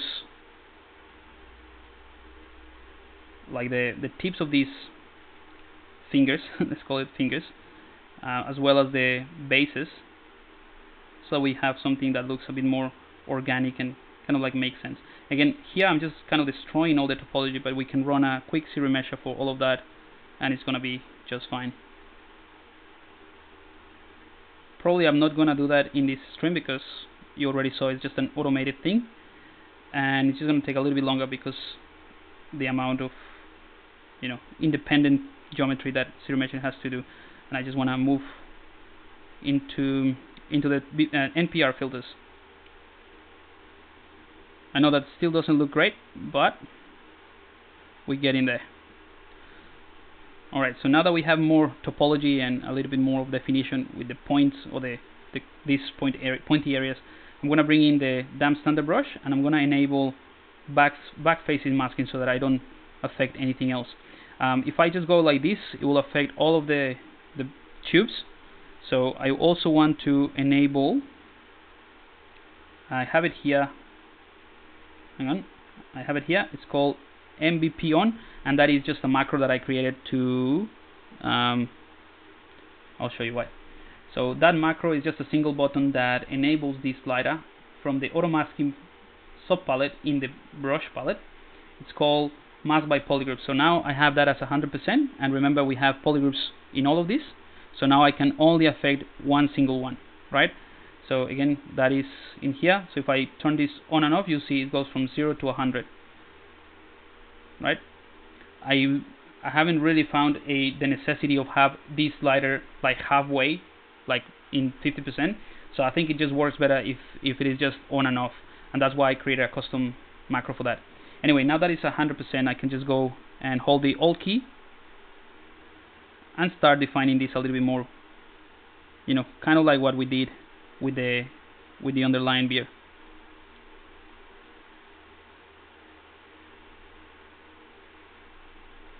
And again, this is a time-consuming process, but you get the idea, and all I want to do is show you the technique so you can try it out.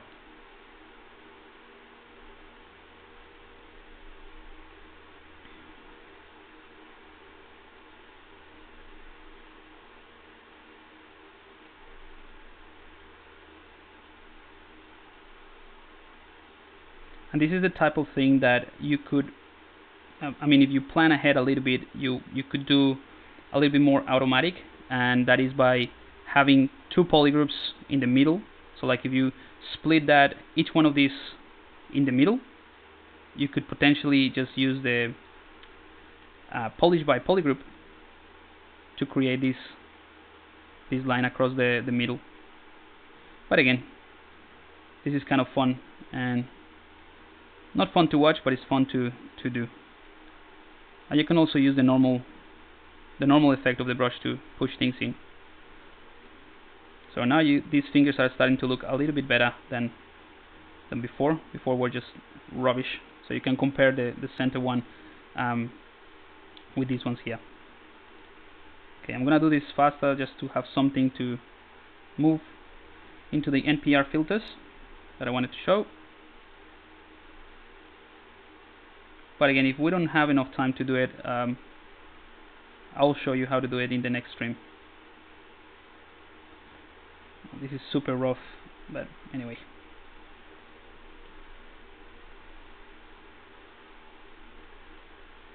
Alright, let's do it in this side as well very quickly.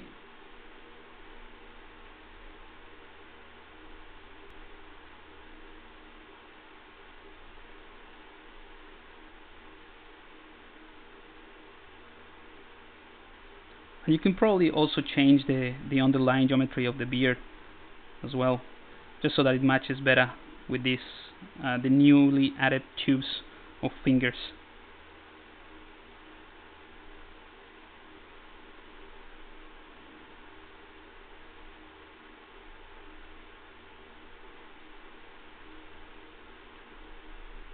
Alright, I think we are good to go. I mean, you can spend lots more time refining this, but you get the idea. Also, once you have kind of like this setup, or these lines set up, which are just crevices, we can use the clay polish, and that would refine the entire set of hairs, really, and just define and stylize this a little bit more.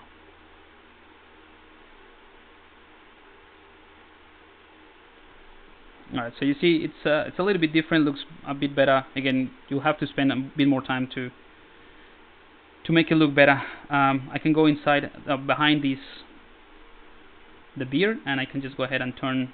Now I don't care about the mask by polygroups, and also we can remove back facing, and let's go ahead and fine tune this a little bit. So I'm just gonna try to integrate these tubes with the beard a little bit more.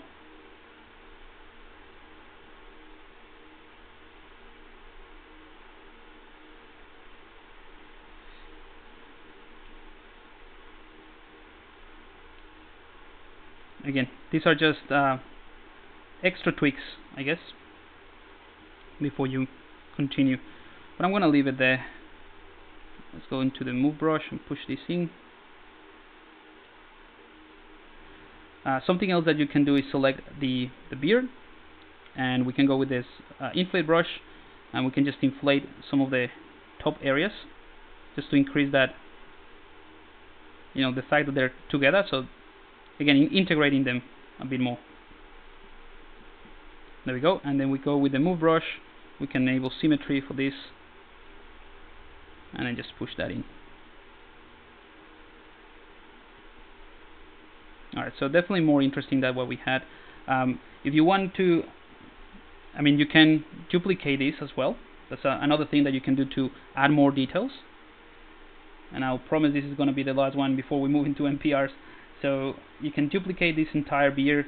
I'm going to go into solo, and I'm going to deflate it. So I'm going to use the inflate slide up from the deformation palette that I have in my custom palette here, but I'm going to move it in the negative values. And I'm just breaking some of these things, but it's not a big deal. We can polish them as well. And I'm going to run a clay polish to this.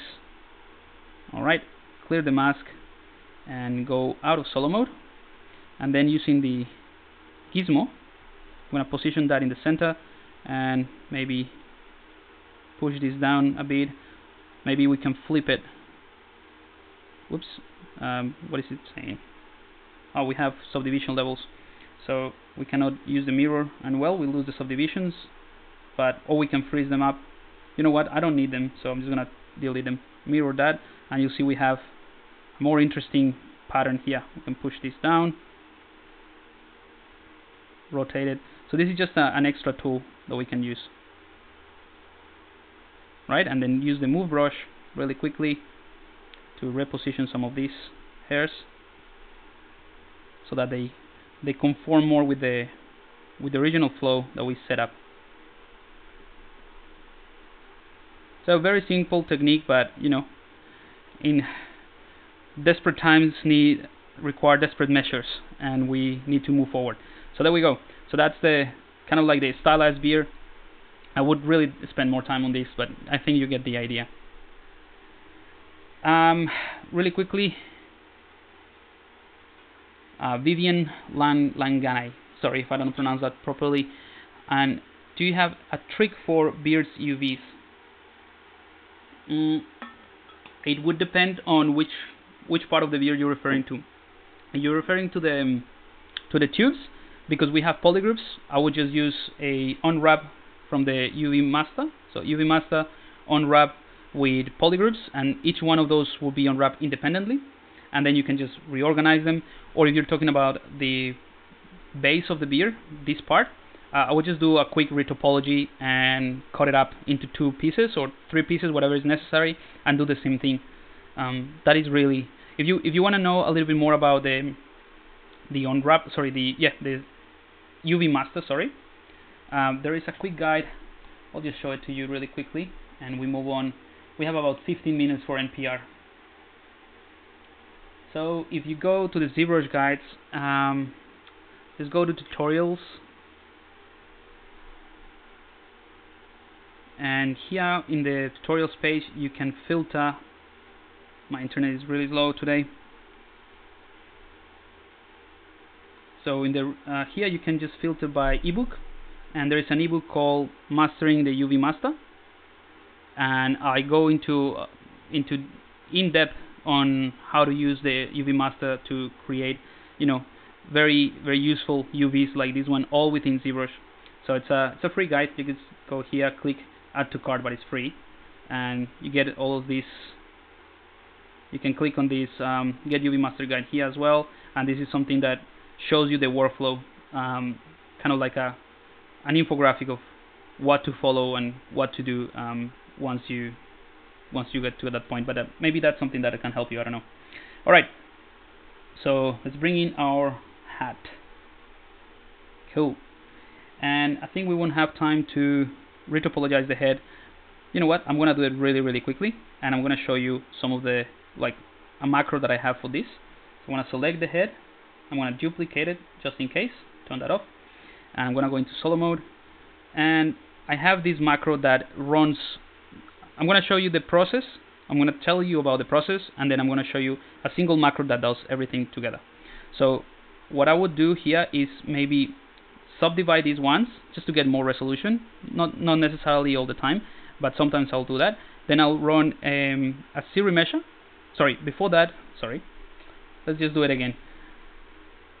So here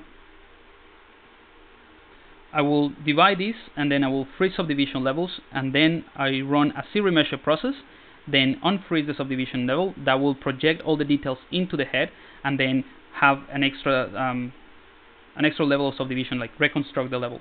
So it sounds complicated, but it's really not, and you can put all that into a single macro. So now that I have this here, I can go to my custom palette, not that one, this one, and I have this button called Dyna to Subdi, like Dynamesh to subdivision. So the Dynamesh process to the more subdivision approach, and I'm going to click on that and just wait until ZBrush does all this. It might take a little while because it is a slightly more complex mesh than the hat, for example. In the meantime, I can answer some questions if you have some.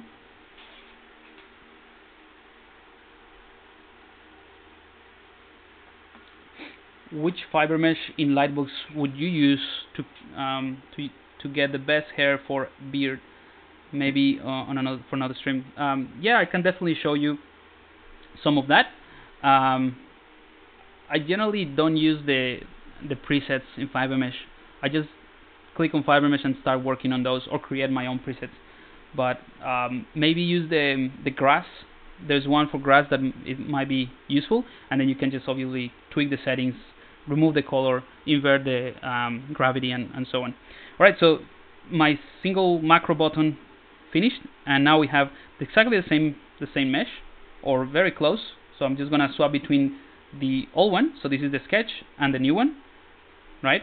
But the new one, if I turn polyframe, I have already a nice topology, right?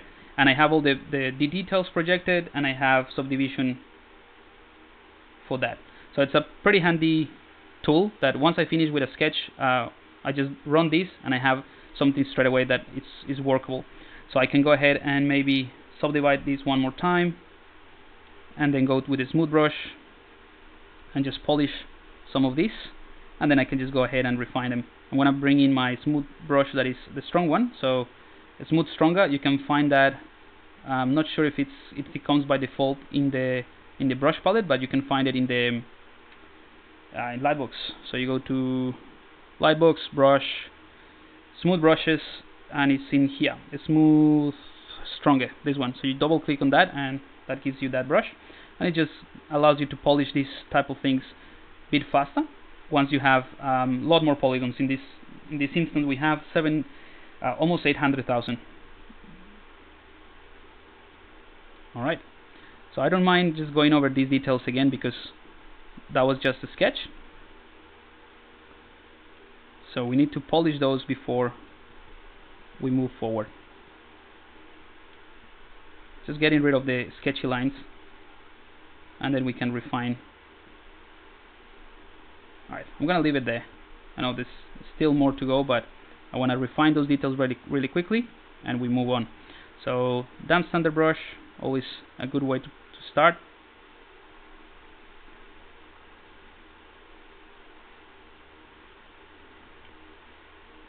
Just using the same lines that we have in the sketch to refine this.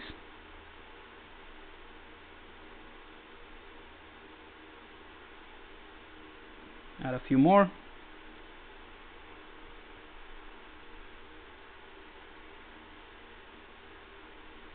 And we can go out of symmetry as well, now that we have topology.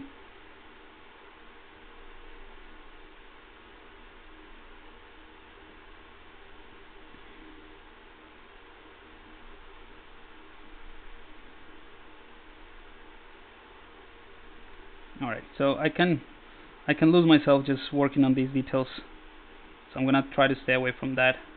I just wanna hold the Alt key and refine this border a little bit so it's sharper.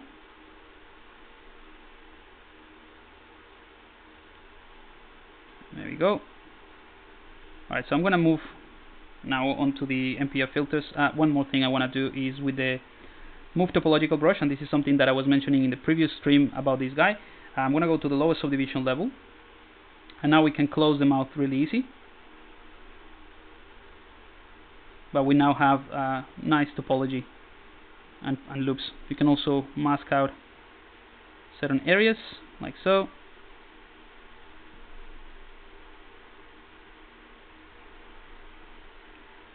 Oops. Push it in a bit. Invert the mask, bring this down.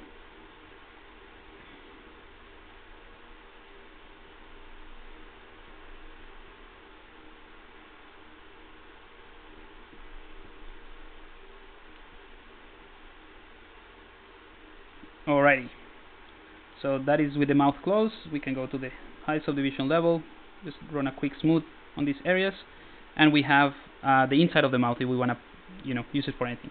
And there we go. So that is a quick retopology projection of that sketch, and then you can keep refining it.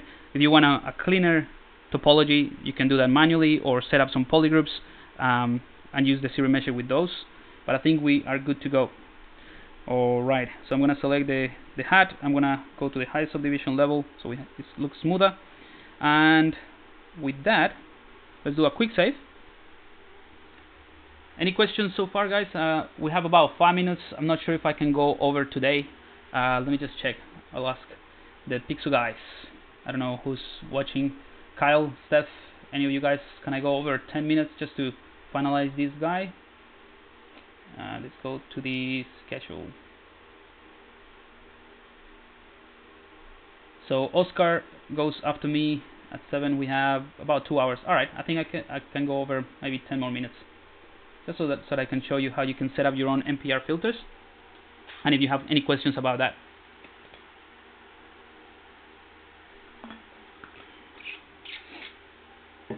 Alrighty, any questions? All good? We can move on. Alrighty, so this is now going to be about the NPR filters. So I'm going to try to show you the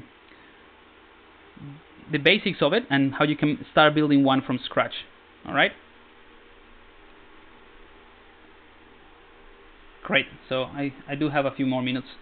Alrighty, so with this one, we can just do a BPR, see what we get. It looks alright. It looks kind of weird. I definitely want to give him maybe some mustache, but this is what we get. This is what we got. Right. So to start with the NPRs, I'm just going to clear this the right tray, and maybe I don't need the tool anymore. I'm going to go to render, and I'm going to push this here on the side. And another thing that I need, probably, I'll put it here on the right hand side as well, would be the material palette. And I'll show you why in just a second. Right, so the first thing I want to do is change the material. And I'm going to select the skin shade 4 and do a quick render. And this is pretty much what we got. So from the render palette, we can go to the BPR filters and also BPR properties or render properties, right? And here on the render properties, Shift BPR. So render properties, we have the shadows, we have now a color for the shadows, and we have flat shadows. So that means that when we have the flat shadows, I'm going to turn it off, do another render. It's not going to be that easy to tell, but if I enable flat shadows and I render again, you'll see that there's a harder line between the light areas and the shadows. So that's good if you want to create something stylized. So I like to work with flat shadows, but in some cases, but not in this case. So I want to keep all of these shaded and a smoother line for the shadow, because I want to control that from the material itself and not from the render palette. So if you go to filters, and I'm going to enable one just by clicking on this little dot, right? That enables one of the filters. So now this render has one filter, which in this case is noise. You can click on this type and select something else. So if you select something like where is it? Flat shading, right? You get this kind of like posterizing effect, and then you can use, you know, all these modifiers to change the number of shades. If you go with a larger number, it's gonna get closer to the actual look of the shader. If you only use 2, and then you can increase the exponent of that, minimum intensity, maximum intensity. So this is just something to play around with to fine-tune that look, right? However, I prefer to use this or control this look from the material for 2 reasons. One is that I feel it looks a little bit better and it's easier to control than the sliders in the filters. And the second option is that I have an extra slot or an extra filter to use another filter. So I don't have to waste one of the 12 available filters to do that. So in order to do that, we can go to the material, and this is also added from this version of 2019. If you expand any material and go to the mixer, I have a red wax here. Still there.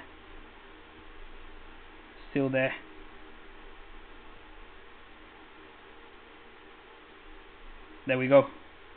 Alright, now with the skin shade, let's go ahead and go to the mixer. So here in the mixer, we have this new set of sliders, right? And that changes, it's exactly the same thing. So I can posterize the image from this shader. And also the other reason why I like to do it from the material itself is that I can have a real-time view of the effect. Whereas with the filter, you have to render and wait until the BPR is rendered to view the result, whereas this gives you a real-time result. Alright, so I'm gonna set this to maybe 2. Something to keep in mind, and I think this is just it's something that I found it's interesting, but it's a little bit weird to wrap up around your head around which is between the level 2 and 3 there are some in between shades. So you'll see if I move this slightly to the right and still within the 2, it's gonna look different. So there is a range between the values that you can move within this slider. So you have 1, 2, 3, and so forth. So integer numbers, but there are like values in between. So you can just try to fine tune it within. You'll see that the number hasn't changed, still 2. So within the 2, you can just really try to fine tune it, or with the 3 as well. Okay, I think I'm gonna leave it like that for now. And also that changed because I selected a different subtool, but that's all there is. We can do a quick BPR render. It's not going to change much, but we have this posterized effect. I'm going to change the color in the background as well to white, right? And here are the 2 other sliders that are really cool. So the depth and the outline. So I'm going to push the outline all the way to 1, and now we have this nice outline. And this outline and depth is very similar. If you're familiar with tweaking materials, I think it's very close to the cavity transition and the cavity detection, which are here on the modifiers. You have, well, not in this case, it's not a matcap, but if I only had red wax I could show you, but I don't. Anyway, I'll show you with this one. Here we are.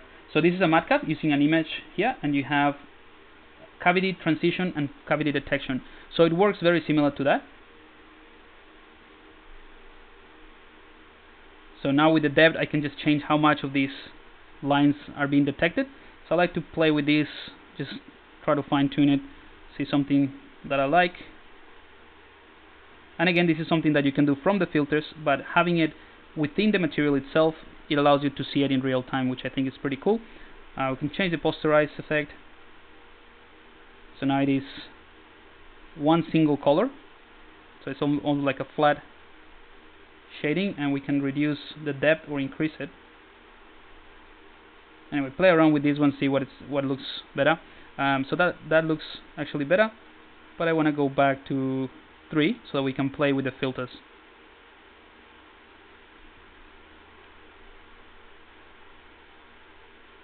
Alright, just reduce the depth a little bit.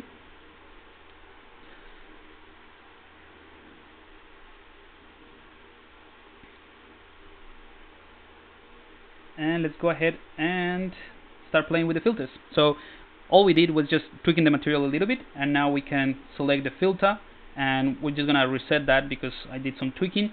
And instead of the flat shading, you'll see that there's barely, let's do render.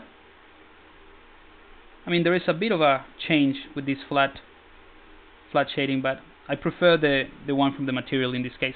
So again, I can use this filter to add another one, or this slot to add another filter. So I'm going to start by resetting, and here in the type, I'm going to select, where is it?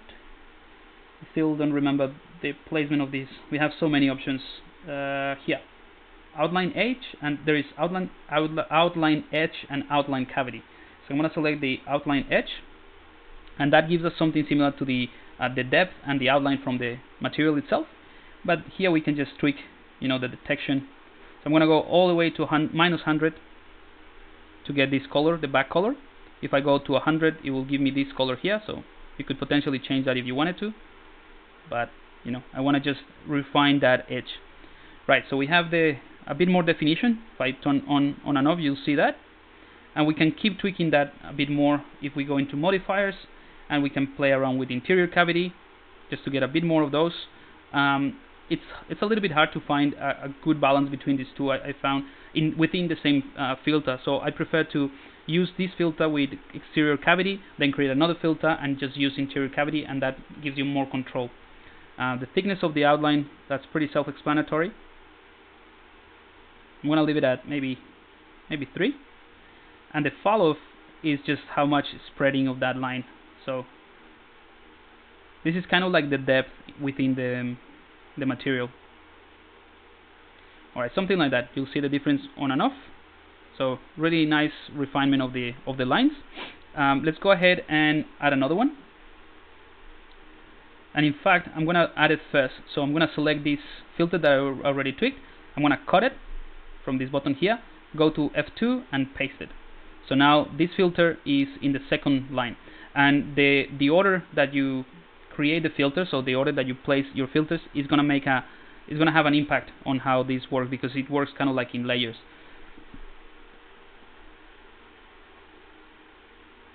Alright, so this first one is a blur by default, so I'm gonna reset it, select that, and I'm gonna choose Orton. Here we go, Orton. So Orton is a nice one to sort of lighting everything up. So if I go full Orton, you'll see the difference straight away. So I like that one to fine tune these shadings, and kind of like the first pass, right? Another thing you can do is obviously start targeting certain areas of your model based on the filter. So for example, I can take the mask. In this case, it's not going to be visible because the background is white, but I can take the shadows. So 100% shadows, this Orton effect is being applied only to the shadows. So you can just light up the shadows just by itself. I said I wasn't going to use flat shading or flat shadows, but it's going to look better. So I'm going to click flat shadows, do another BP render. So we now have a more definition for these outlines. Great. So we are using the Orton to target just the shadows of this mesh,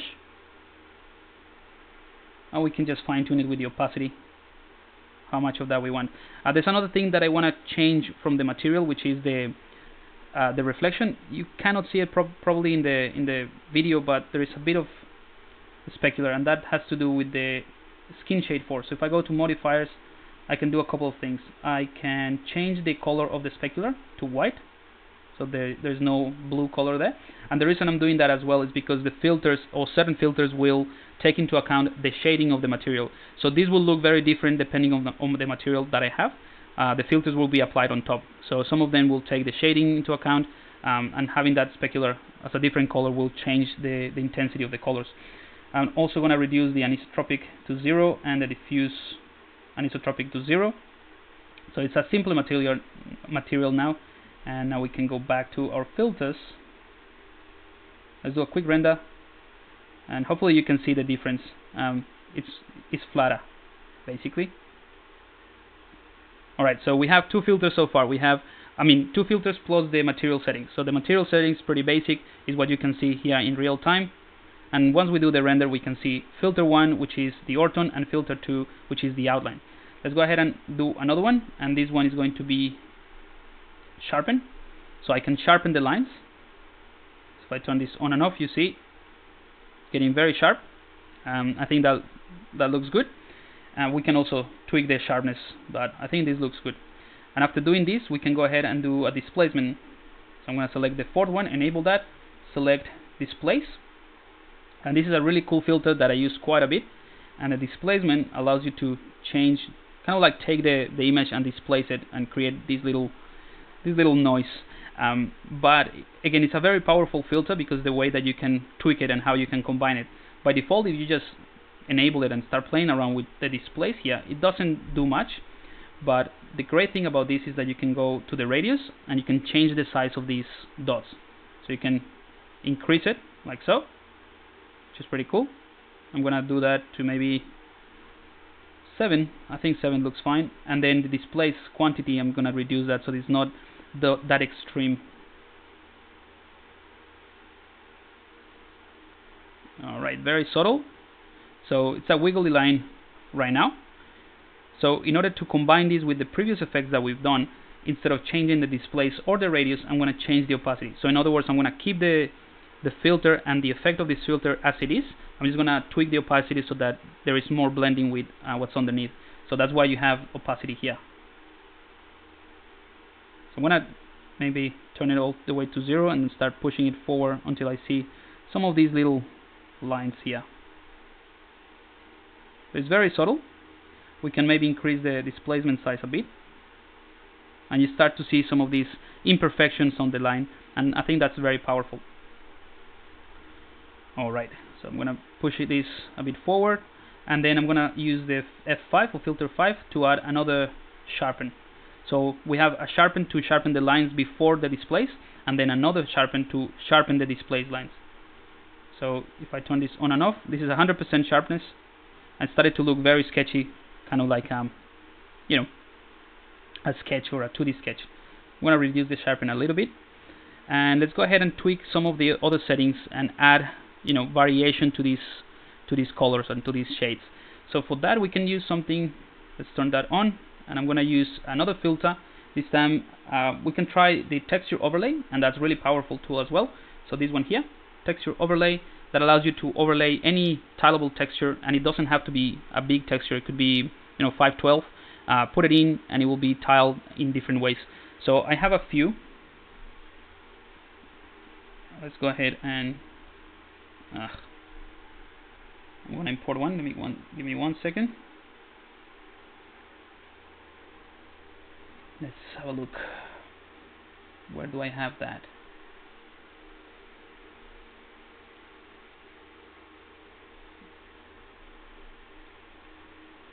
Okay, they were all part of the beta testing. Here we go. So I have tileable textures. I'll just show you in a second. Here we go. So these are the different textures that I created during the beta testing, and you can use any of those. Again, I made these tileable. So we can take something like this 8, and now you have this texture being overlaid over the entire image.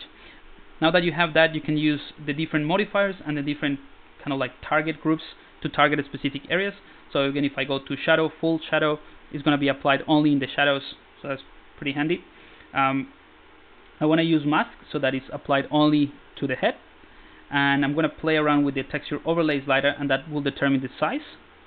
So I'm going to reduce the size a little bit. There we go. And then I'm going to go to the modifiers. So in the modifiers you have a few things to tweak. One is the base orientation, so you can rotate that texture. But the really good one is the orientation count. So it will change the orientation of the texture based on the shading.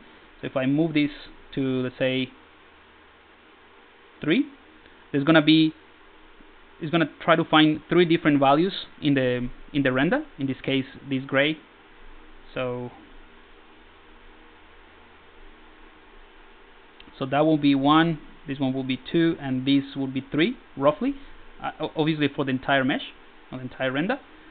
But if I turn this on now, you'll see that there is an orientation changing depending on the color. So that's really powerful because you can just tweak, the direction of the sketch so it looks more realistic. However, I'm going to go to modifiers. I'm going to increase this quite a bit. So there's more.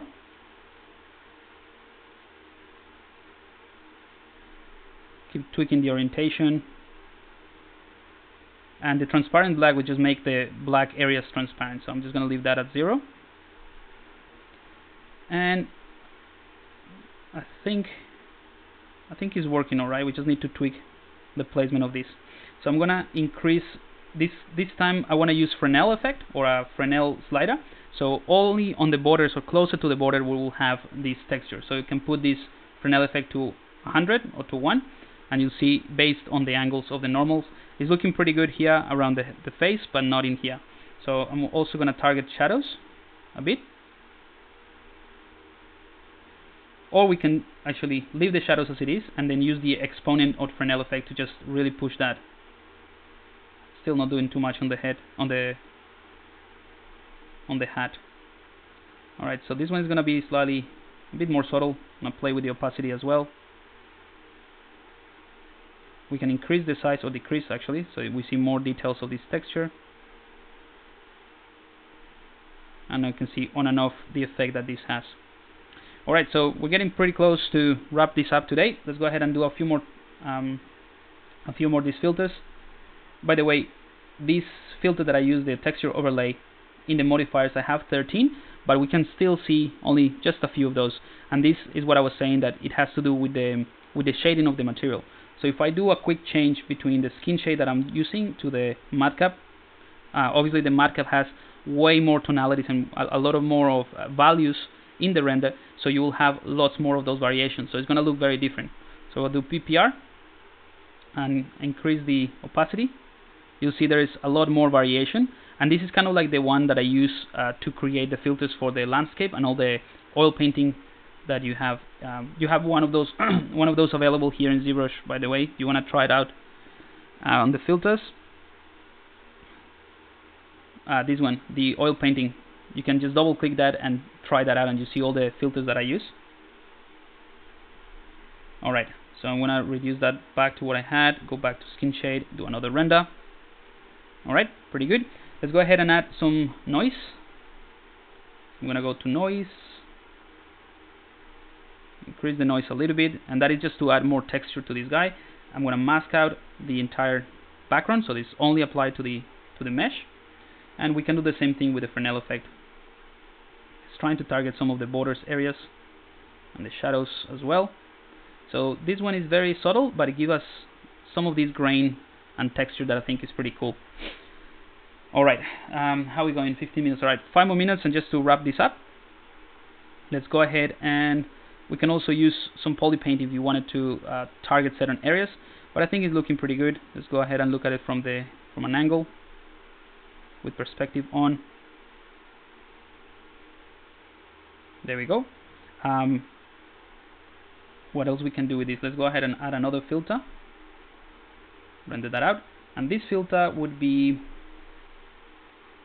where is it? Overpaint color. So this is another one that is really good, that allows you to create a bunch of effects just with these little squares.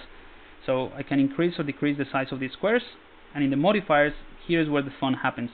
So right now by default is 0.8 width and height, so that's why you see very defined squares. But I can go to 1 and 1 and it gives you this pixelated effect. So that's just a really cool way to create some pixel art or some sprites. It might be interesting. But what's really cool is that you can go to modifiers and you can adjust the slope, the X and the Y. So that will change the shape of the square, right, to these triangles, or just basically changing the slope of X and Y as well. Now what's good about this as well is that you can change the width by itself, so creating these lines, and also change the variation. So you're basically randomizing things a little bit, and also the height. So this is part of what I did to also get that oil painting effect. And let's go ahead and reduce the size by just going to overpaint color, something like this. And I'm going to try to make some sketchy line with this. So this one also has the orientation variation. Base orientation would just change the orientation, similar to what I just showed you with the texture overlay. But this one has orientation variation, which are also part of the texture overlay, but it has orientation by intensity. So based on the intensity of this shader and this render, it will change the orientation. So you see if I push this forward, it's just changing the orientation based on the values of this render. So again, this is I play around with these things during the beta to create that kind of like oil painting effect, but this is the principle basically of what I did. Tweaking the slope as well. Just change the orientation a bit. And also you can change the color by intensity. So right now it's at 0. So if I push this all the way up, it's going to change the size of these strokes based on the intensity. Maybe that is too much. But you know, this is kind of like a way that you can tweak your render. You can also use adjust by intensity. This one is very subtle, or like I would advise to use very subtle. So 0.2 is already quite a bit. If I push this forward, just change things quite dramatically. So let's just leave it at 0.025, right? And I want to target only the face, so I want to mask out this to 100%. Or you know what? I want to, in order to get the sketchy line, maybe it's not good to have all the way to mask. So just a tiny bit, so you can see a little bit. Let me just get closer to the borders, do a BPR render, and you'll see the effect. So some of these lines are going through, whereas if it is 100% mask, you won't see them. So let's just leave it as it is there. Cool. Do a PPR render, and just to finish up, let's go ahead and tweak the opacity of it so that it mixes up with the underlying sketch a bit more, and we can play with the Fresnel effect so that we have those lines only kind of like in the borders. So you'll see the effect on and off. So all of these filters, they all add up and they start to mix really nicely, but I use them very subtly. Like, it's very subtle, the effect of all of those. Alright, and just to wrap up, I'm gonna add one more to sharpen everything. So I use sharpen a lot. I think it really helps to create that sketchy look. I'm gonna reduce the opacity now, and now we can just do a character style sheet with this. So I'm gonna render this. But you know what? I won't be able to do it. I'll have to screenshot that. There we go. So I think that's it. Hopefully that gives you another insight into these PPR filters and the process. This is going to be in YouTube, and you can access it from the ZBrush Live website. I'm also going to show you that you can go to the ZBrush guides, and I put a little link in there, so you can. Here we go. So you can go here at the top, ZBrush Live session, and that will just link to the schedule that I have in here and all the previous versions. So episode 7 here is the original version, or where we blocked out this guy. This is kind of like when ZBrush was released, so this is all about ZBrush 2019, and now we're back to continue with this guy here, in case you were wondering. So I'm going to leave it here, guys. Thank you so much for sticking around. I have a couple more minutes if you have any questions at all about the NPR filters, anything that you want to see. And other than that, we will leave it here. So Eric Avila is, hi Pablo, only one question. Your website is in Spanish too. You think translated for Latin American or Spanish? So my website is not in Spanish. You might have something on your browser that is translating automatically. Not sure. I have like a plugin thing in my website that translates everything. So if you allow translation, it should translate. Cool. All right. I think we are good. No more questions. Everything is in order. Hope you enjoyed this one. I had a few repetitive actions in this one because of the sculpting part of things, but I think we're in a good place. I'm gonna leave this guy here. I don't want to keep working on this. Maybe I'll add the mustache and do a quick render with the NPRs or keyshot just to show you the final result, but I think we're gonna leave it here. Alright, thank you so much guys, and I'll see you next week. If you have any questions during that time between now and the next week, or if you want to suggest something that you want to see in the next stream, please do so by just tagging me on social media or whatever you use to communicate on ZBrush Central, and I'm happy to take those requests or feedback into account for the next one. Alright, so I'll see you next time, and remember, if you want some training in Spanish, there is that short course that I'm going to be doing, intensive short course with Level Studios, and starts on the 1st of April. Alright guys, thank you so much for joining in, and hope you had a good time. Enjoy the rest of your day for those who are just starting the day, or good night. So see you guys later.